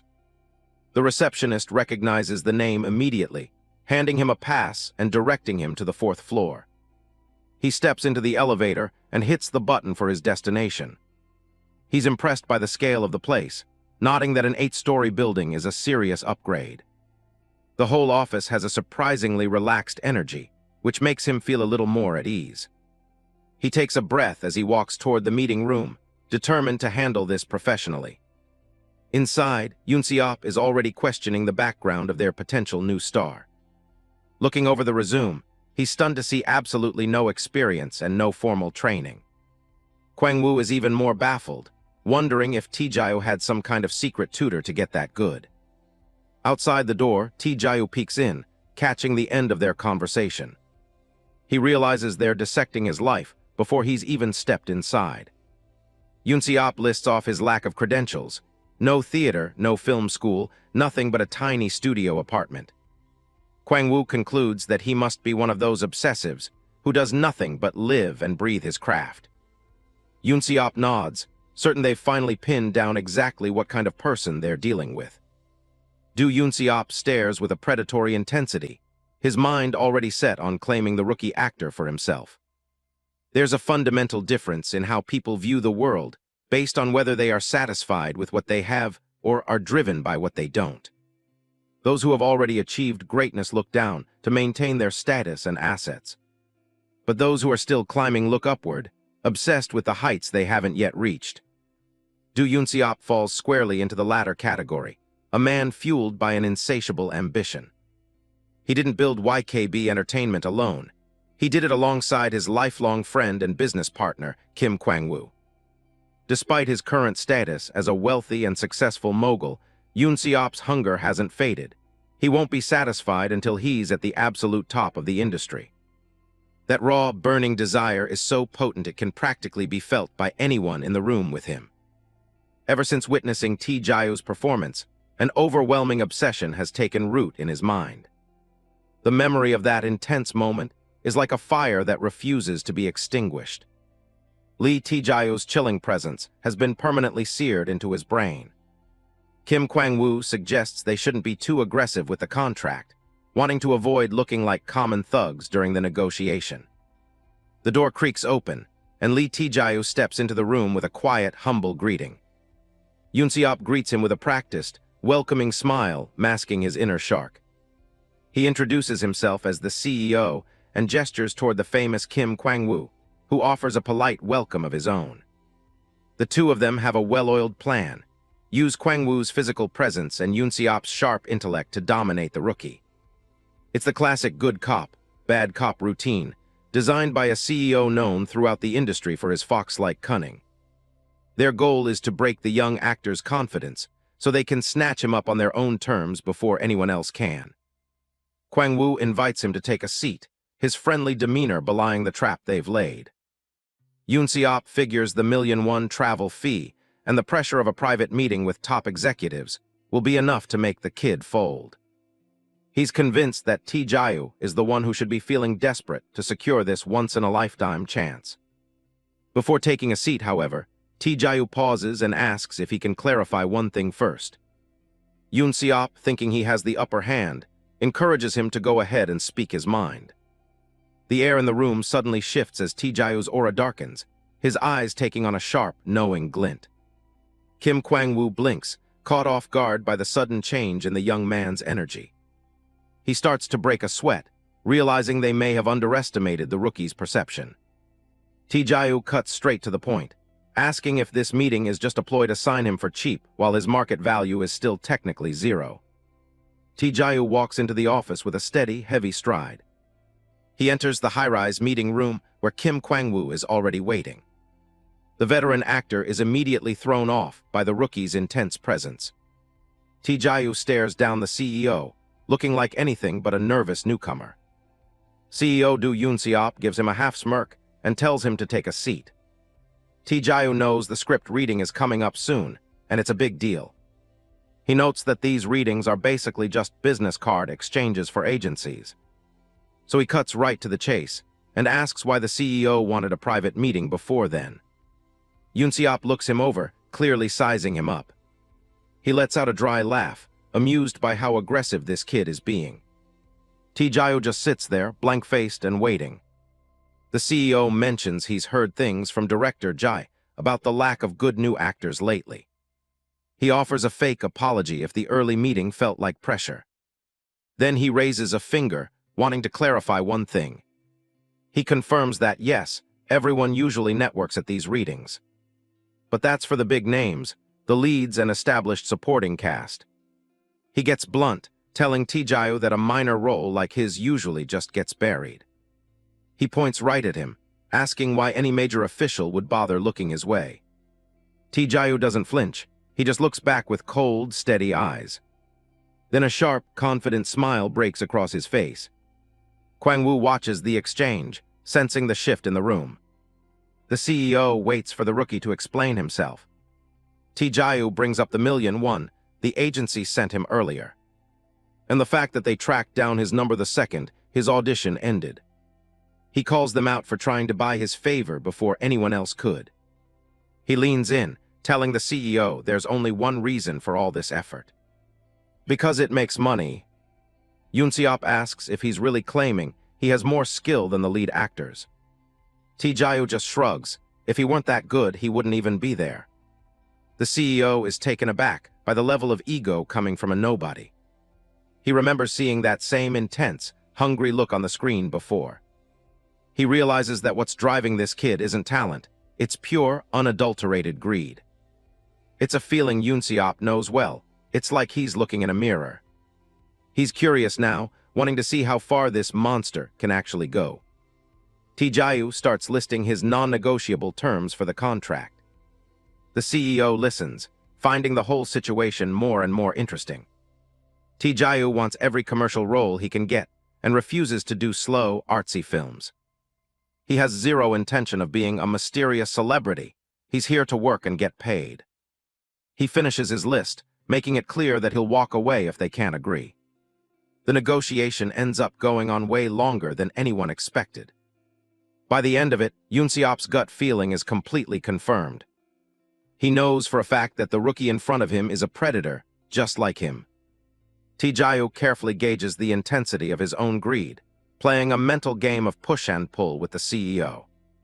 Despite the rookie's blatant disrespect, Yoon-seop's skepticism is turning into genuine curiosity. A massive, metaphorical wave represents the overwhelming pressure Tae-gyu is projecting onto everyone in the room. It's clear the seasoned CEO sitting there doesn't stand a fucking chance against the rookie's overwhelming, top-tier aura. Kim Kwang-woo realizes he's been completely outclassed and decides to head out. The doors close behind him as he accepts that there's no place for him in that room anymore. Later, Kwang-woo tries to work off the frustration at the gym, still thinking about the kid's arrogance. He decides he'll have to put the rookie through some serious training once they start filming together. Back in the office, Yoon-seop starts summarizing the rookie's demands. He leans back, questioning if Tae-gyu really thinks the company is there to serve his every whim. He goes through the terms: a 6-month contract, skipping the trainee phase, and a private vehicle. Tae-gyu doesn't blink, confirming every single bold requirement without hesitation. Yoon-seop stares him down, asking why on earth he should trust a complete unknown with all that. Tae-gyu stays silent, maintaining his unsettlingly calm expression. He tells the CEO that a contract isn't just a list of rules, it's a relationship between professionals. He claims they should be exchanging more than just cold, mechanical facts. Yoon-seop points a finger, nodding that so far, only one side is doing all the demanding. He wonders if Tae-gyu realizes how risky it is to be this brazen with a CEO. Tae-gyu keeps his cool, not backing down even an inch. Surprisingly, Yoon-seop breaks into a smile, admitting he actually likes people with guts. He admits he's a greedy man himself, but warns that he has a very dark side. He warns Tae-gyu that if he can't have something, he'll definitely end up destroying it. But for now, he's willing to accept the conditions. He tells Tae-gyu he better be able to back up his big talk when it actually counts. Tae-gyu simply nods, the deal finally sealed. Later that night, the news of the unusual contract starts making waves behind the scenes.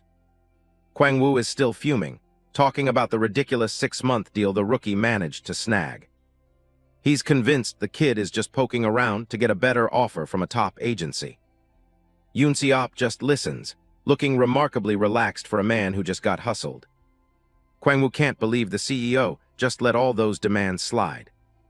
Yoon-seop mentions the kid even demanded a high-end official for his commute. Kwang-woo can only call him a crazy bastard at this point. Yoon-seop looks down, a knowing smirk on his face. Kwang-woo asks if he's really gambling everything on a rookie just because of one performance. Yoon-seop laughs it off, saying men like them don't gamble. He sees it as an investment in a guy who's willing to risk everything to change his fate. Tae-gyu walks into his brand new apartment, stunned that his plan actually worked. It's the day of the script reading. Tae-gyu sits in the car, heading to the station. In-ho is behind the wheel, looking pretty serious. Tae-gyu asks if he's really that mad, but the writer just says no. Tae-gyu tries to explain taking that travel money from the agency, but In-ho just tells him to watch the road. He asks what that snake of a CEO, Do Yoon-seop, actually had to say to him. In-ho thinks the guy was just trying to butter him up, warning that the industry is as dirty as it gets. He tells Tae-gyu to bring him that contract later so he can check for any hidden tricks. Tae-gyu realizes things will get exhausting if he mentions he already signed and got a free apartment, so he keeps quiet for now. He just gives a simple thanks. In-ho asks if those acting books were actually worth reading. He's impressed Tae-gyu is sticking to the basics, but Tae-gyu knows it's not exactly like that. For someone with his talent, the writer thinks hands-on experience is way more important than what's in a book. Tae-gyu can tell In-ho is expecting big things from him today. In-ho brings up the lead actor for Gray City, a guy named Han Ju-hyuk. Tae-gyu asks if he isn't a fan, and the conversation shifts to how things really work with writers' divisions. Tae-gyu remembers him mentioning he almost had a division of his own once. In-ho says he had actors he thought were loyal for life, but they all jumped ship for movies the moment he was on top. They stopped calling the second he hit rock bottom, and now they're appearing in a rival show. Tae-gyu just tells him to hang in there. In-ho laughs, noticing how indifferent Tae-gyu sounds even when he's trying to be nice. He likes that about him, though. He wants to build a new division with actors who actually have skills. In the drama world, big-shot writers have the power to cast whoever they want. These writers' divisions are basically cliques that grow with every hit show. Actors stick with certain writers to climb the ladder of success. It's a cutthroat process, and In-ho has seen the worst of it. That's why he trusts the guy sitting next to him. He sees a rookie who only cares about acting and doesn't bother with fake pleasantries. To him, Tae-gyu has a vacant face, like his emotions have been worn away. He's a pure white canvas that any character can be painted onto. Tae-gyu catches him starring and asks if there's something on his face. They pull into the parking lot, and In-ho tells him it's time to get out. As they wait for the elevator, In-ho asks if he's feeling nervous. Tae-gyu isn't really, and In-ho jokes that the other actors are the ones who should be worried. Since Od-back was supposed to be a minor role, the writer is already thinking about beefing up the script. They arrive at the SBC broadcasting station just as the reading is about to start. A staff member directs all the arriving actors toward the conference room. Stars begin to gather one by one. Reporters and agency reps are right on their heels. Since the drama is a crime noir, the room looks less like a script reading and more like a meeting for a criminal organization. Even the reporters are joking that everyone looks like a total thug. Two guys are chatting about the actors, wondering if the filming will be even more intense with the full costumes and tattoos. They agree it would be perfect if Kim Kwang-woo were there, but the guy is busy filming a movie right now.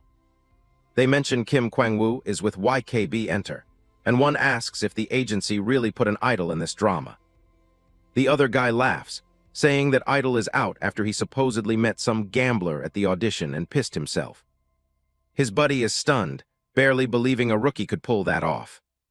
But to cut to the chase, that rumor isn't exactly how things went down. While it's true Kim Hwan was completely crushed during the Ad-Lib battle against Lee Tae-gyu, the stories about him losing control of his bladder or running away from the audition room in tears were just distorted lies spread by people with loose lips, despite the production team trying to keep it quiet. Trying to suppress the truth only made the rumors more dramatic as they spread. Once those stories hit the ears of hungry reporters, they were on the verge of becoming an uncontrollable plague throughout the industry. Just then, a tall man in a brown shirt walks right through the middle of the gossipers. The arrival of the show's lead, Han Ju-hyuk, a top star with a cold, intimidating presence, instantly silences the room. People immediately start sucking up to him, asking about his secret for looking more handsome every time they see him. Ju-hyuk doesn't look impressed, telling reporter Joe and manager Kim there as shallow as ever. He calls them out for just blathering about whatever trash comes to mind, sounding bored with their gossip. The two men are taken aback, offended that he'd talk to them that way in public. Ju-hyuk leans in, asking if they'd prefer he talk about how they lost a fortune at a casino or were caught with a CEO's wife. The reporters freeze, sweat beads forming as they wonder how on earth he knows about their private scandals. He tells them he learned how to lip read for a role he played a couple of years back. They stare at him in total shock, realizing they've been caught red-handed. Ju-hyuk mocks them for remembering every piece of trashy gossip while forgetting the very roles he played.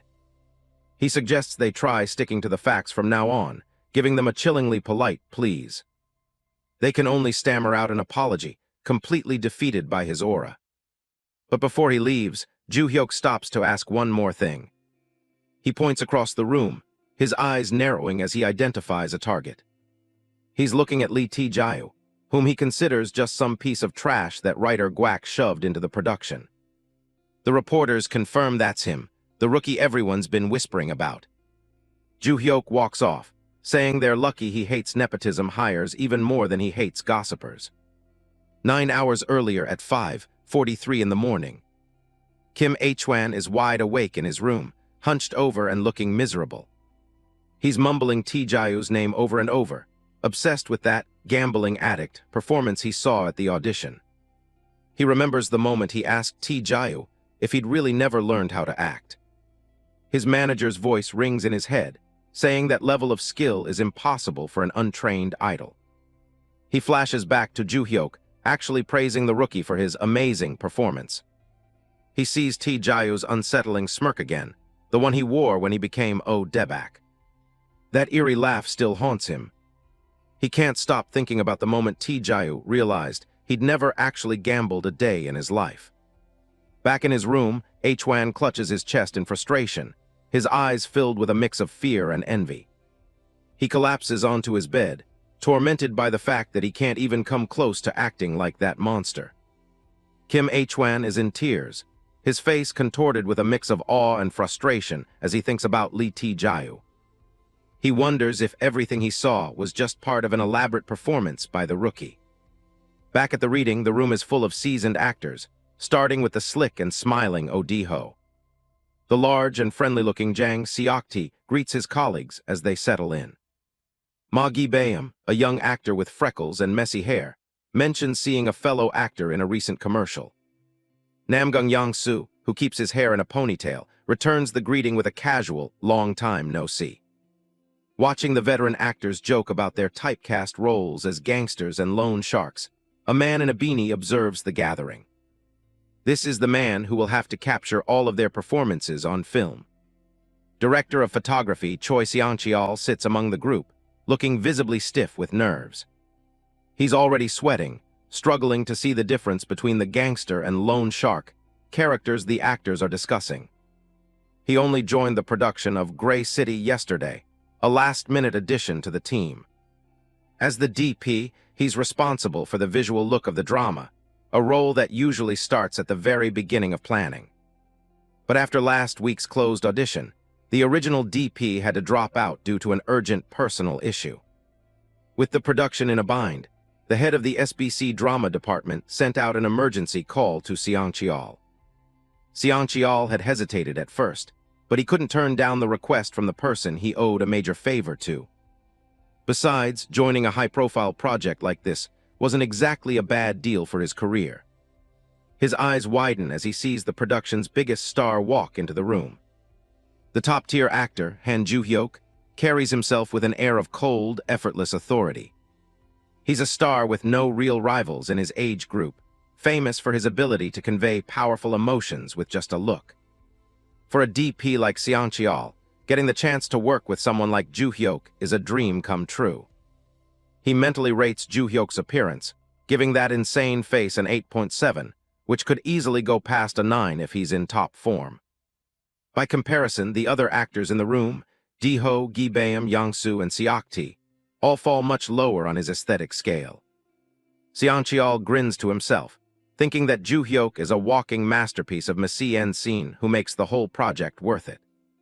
But as he watches the star, he notices a strange look in his eyes.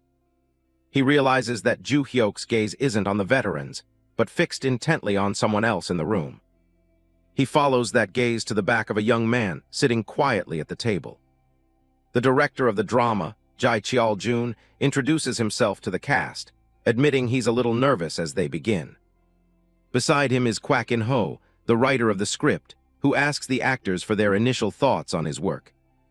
Cheol-jun explains the plan for the day. Introductions first, followed by a read-through of the first 2 episodes. The reading begins, and the air in the room shifts as the actors start bringing their characters to life through dialogue. As they read, their individual interpretations of the script begin to merge into a single, cohesive world for the show. It's a high-stakes environment where anyone who doesn't fit into that collective world risks being replaced. And it's clear that in Han Ju-hyuk's world, there is absolutely no room for someone he deems unworthy. The tension is palpable between the seasoned lead and the rookie Nepo baby sitting across from him.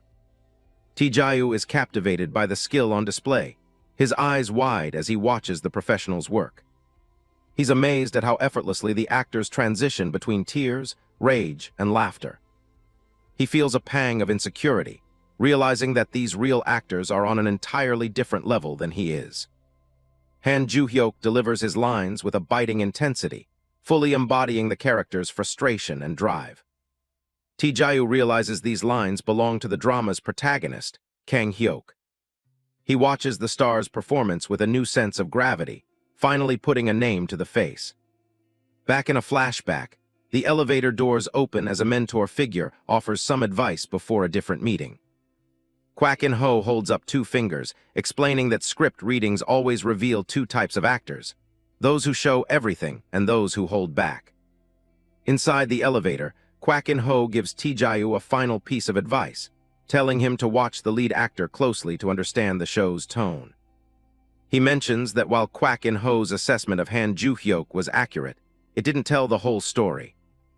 As the reading continues, Ju-hyuk delivers a performance that goes far beyond a simple analysis of the character. He begins to ad-lib, a move that would normally be seen as erratic or even arrogant during a first script reading. But Ju-hyuk's mastery of the character is so complete that his improvised lines don't feel out of place. Instead, the sheer force of his performance buries any minor concerns, leaving the others in the room captivated by his portrayal. Looking on, the other members of the production team realize that Ju-hyuk is a master of dominating a scene. Even when he changes the lines to suit his interpretation, the power of his acting makes any initial annoyance irrelevant. Observing silently, Kwak In-ho assesses that there is absolutely no one good enough to share the stage or even compete with Ju-hyuk once he starts pulling out his ad-libs. In his presence, even seasoned supporting actors are reduced to mere extras, as he commands the entire room's attention. Kwak In-ho watches the scene unfold, his mind turning to the rookie sitting across from the star. He wonders how Tae-gyu will react to such an overwhelming performance from his lead. He's eager to see if the young actor can hold his own against Ju-hyuk's intensity. The session moves on to scene 33, the pivotal moment where the protagonist, Kang Hyuk, confronts the gambler, Debak. Ju-hyuk and Tae-gyu face each other across the table, the imaginary bag of cash between them serving as the focal point of the conflict. It's a clash between an office worker caught in a dangerous web and a desperate man whose mind has been warped by gambling. The script calls for a standard argument, but as the scene begins, the dialogue starts to shift away from the written lines. Fully immersed in the role of the cold-blooded Kang Hyuk, Ju-hyuk stares down his opponent with a lethal threat. But as the tension reaches a breaking point, Tae-gyu's expression transforms into something entirely unexpected. He lets out a manic, taunting refusal, his face contorted into the disturbing grin of a man who has completely lost his grip on reality. Tae-gyu goes completely off script, sticking his tongue out with a manic look. Director Jai and the rest of the staff just stare, paralyzed by the sudden shift in energy. A staff member starts to speak, but the director cuts him off immediately. Han Ju-hyuk is visibly sweating, his eyes locked on the rookie. This ad-lib is nowhere in the script, and Ju-hyuk can't believe a parachute hire is trying to pull this on him. He grits his teeth and stays in character, challenging Tae-gyu to keep going. Ju-hyuk snaps at him, telling him to mind his own business. Tae-gyu just smirks, nodding how forceful the lead gets when he's angry. He flashes a peace sign, laughing about loose odds and paying back double. Tae-gyu gestures to a suitcase, asking if Ju-hyuk is finally wide awake. The lead actor is left speechless, unable to find his footing in the scene. A flashback shows a younger Ju-hyuk staring at the ceiling of a cramped room. The mysterious old man's voice pulls him back to reality. Ju-hyuk sits up slowly, looking like he hasn't slept in days. He's been living with this group for 3 days now, trying to understand their world. The boss smiles, explaining that tomorrow is the day the machines are set to pay out. Ju-hyuk rubs his eyes and nods along, playing the part of a curious newcomer. The old man gets an intense look, talking about a big hit being their only way out of this life. Ju-hyuk just gives a dry response, which doesn't seem to satisfy the boss. The elder narrows his eyes, questioning if he's actually interested in what he's saying. Ju-hyuk yawns, claiming he's just not fully awake yet. The boss keeps a close eye on him, sensing something different about the kid. He tells Ju-hyuk to just get some more sleep if he's that tired. Ju-hyuk quickly straightens up, insisting he's listening. The old man explains that everyone around there listens when there's talk of better odds. He points to his head, describing how a massive hit of stimulation just breaks the human brain. He remembers the day his wife and child left him behind because of his addiction. Even when his father died, the only thing he could focus on was the cards in his hand. It's a dark reality he's lived through, and he's sure of it. He realizes Ju-hyuk isn't here to gamble, he's just there to observe them. The boss warns him to leave before the others catch on and get violent. He turns his back and walks away, signaling that their conversation is over. Back at the table reading, Ju-hyuk remembers when he played a gambler years ago. He was considered the perfect standard for every role he took back then. But looking at Tae-gyu now, those memories start to feel very different. He sees how clumsy and superficial his own past performance really was. Seeing the way the boss walked away in his memory, Ju-hyuk realizes what he was missing. Tae-gyu has that same broken vibe that real addicts give off. This isn't just lines from a script anymore. It feels like something else entirely. Tae-gyu smirks again, talking about what he'll do with the winnings. To Ju-hyuk, it feels like he's facing a beast or someone who's lost their humanity. He stares at the rookie, wondering what kind of life could birth a character this terrifying. Everyone in the room is whispering about the rookie. No one expected him to go toe-to-toe with a star like Han Ju-hyuk. Ju-hyuk stands there in a cold sweat, realizing he completely misjudged the kid he called a parachute hire. The aura Tae-gyu is projecting is terrifying. Ju-hyuk can feel it. This guy is on a completely different level. He realizes the gap between them is massive, at least 2 moves above his own skill level. It's a bizarre sight for everyone watching. A bit-part actor, not even a supporting role, is dominating the scene. Tae-gyu is drawing more attention than the lead actor himself. The room is completely silent, hooked on his every word. Director Choi Seong-cheol is in a daze. He just gave a performance score of 9.1 to an actor whose name he didn't even know a few minutes ago. Director Jai notes that Tae-gyu's acting is even more seamless and razor-sharp than what he saw in the closed audition footage. He can't fucking believe this guy is still just a green, total rookie. Sitting next to Director Jai, the pride and ego of writer Gwack are now pumped up to the absolute max. He always knew his eye for talent was top fucking tier, but digging up a monster rookie of this caliber was completely off the script. He jokes about scouting him from some lawless wilderness, far away from civilization. It's the only explanation for such raw power. Director Jai is already thinking about the future. If he does right by Tae-gyu, this could be the fresh start his career needs. The excitement is palpable. They both know they've just witnessed the birth of something special. They discuss what to do next. The potential here is too big to just ignore. But for now, they have to stick to the plan. They're just reading lines to get the tone right. They start imagining what it'll look like with full production value, makeup, lighting, and props. The thought alone is incredible. The director admits it's still missing something, the final editing. But even without it, the performance is chilling. He guarantees it'll turn out even better than anyone is imagining. He's never been more sure of a project. When the work is going this well, everything else just seems to fall into place. The atmosphere in the room has completely shifted. With scene 33 finally over, they call for a 5-minute break to let the tension dissipate. Ju-hyuk immediately heads for the exit. He needs a moment to himself after that encounter. Tae-gyu is just taking a drink of water when Ju-hyuk stops him. He's polite, but the intensity is still there. The lead actor has a question. He needs to know what Tae-gyu was thinking during that performance. He asks about the emotional line he used to interpret the character. He's trying to understand how a rookie could outshine him like that. Tae-gyu hesitates. He says it's hard to explain the technique, but he can explain the emotion. He drops a bombshell. Gamblers are actually a kind of actor themselves. It's a perspective Joo-hyuk never considered. Joo-hyuk is confused. He doesn't quite get what Tae-gyu means by people like that being actors. Tae-gyu explains that people with broken brains have to act every single day just to seem normal. They spend their lives pretending to be socially functional human beings. In simple terms, they're always on. It's a gap that a weak player might never notice, but a master of the craft can see it clear as day. With that heavy realization left hanging in the air, Joo-hyuk excuses himself to the restroom. He bows politely to Tae-gyu, wishing him luck with the rest of his day, but internally he's shaken. He estimated the difference was 2 moves, but now he knows it's much more than that. He's completely outclassed. The answer was a crazy person acting normal. That one sentence has shattered Joo-hyuk's confidence to pieces. As the rest of the crew heads out for the celebratory dinner, Joo-hyuk is nowhere to be found. The others start to wonder where he went. They assume he's just skipping the dinner or taking a break. Inside the quiet restroom, Joo-hyuk stands alone, staring at his reflection. He feels utterly defeated. He calls himself pathetic.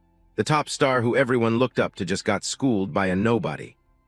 He can't believe he actually bought into the rumors that Tae-gyu was just some talentless parachute hire. He feels no better than the reporters. He slams his fist into the wall in a fit of rage and self-loathing. The frustration is boiling over. It's humiliating. He can only imagine what Tae-gyu must think of him after that pathetic display. He wonders if Tae-gyu sees him as some moron with a star complex, or just a gatekeeper trying to rattle him.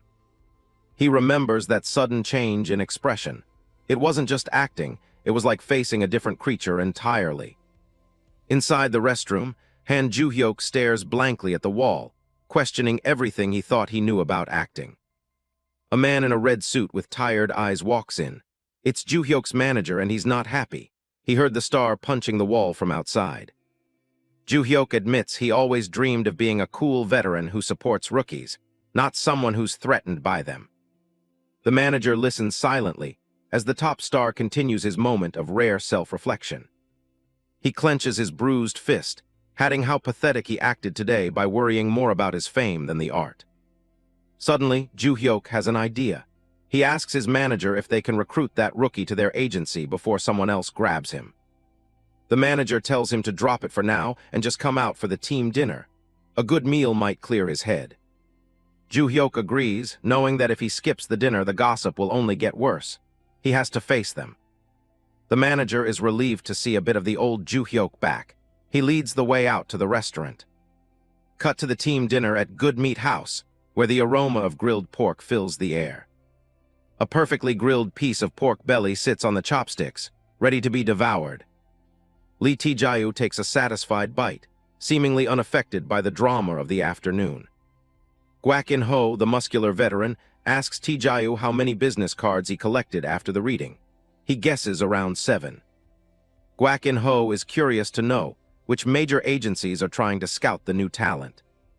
Tae-gyu mentions he didn't get one from Deal Entertainment, which surprises the older actor. Tae-gyu asks if they're really that good. He's still figuring out how the industry hierarchy works. Gwak In-ho explains that a top agency would provide the protection a naive rookie like him needs. Tae-gyu asks about YKB. Kwang-woo warns him they're intense and might work him to the bone. The rookie stops mid-bite, feeling a bit awkward as the conversation hits a sensitive spot. Tae-gyu thinks to himself, wondering if he should just come clean about already being signed with YKB.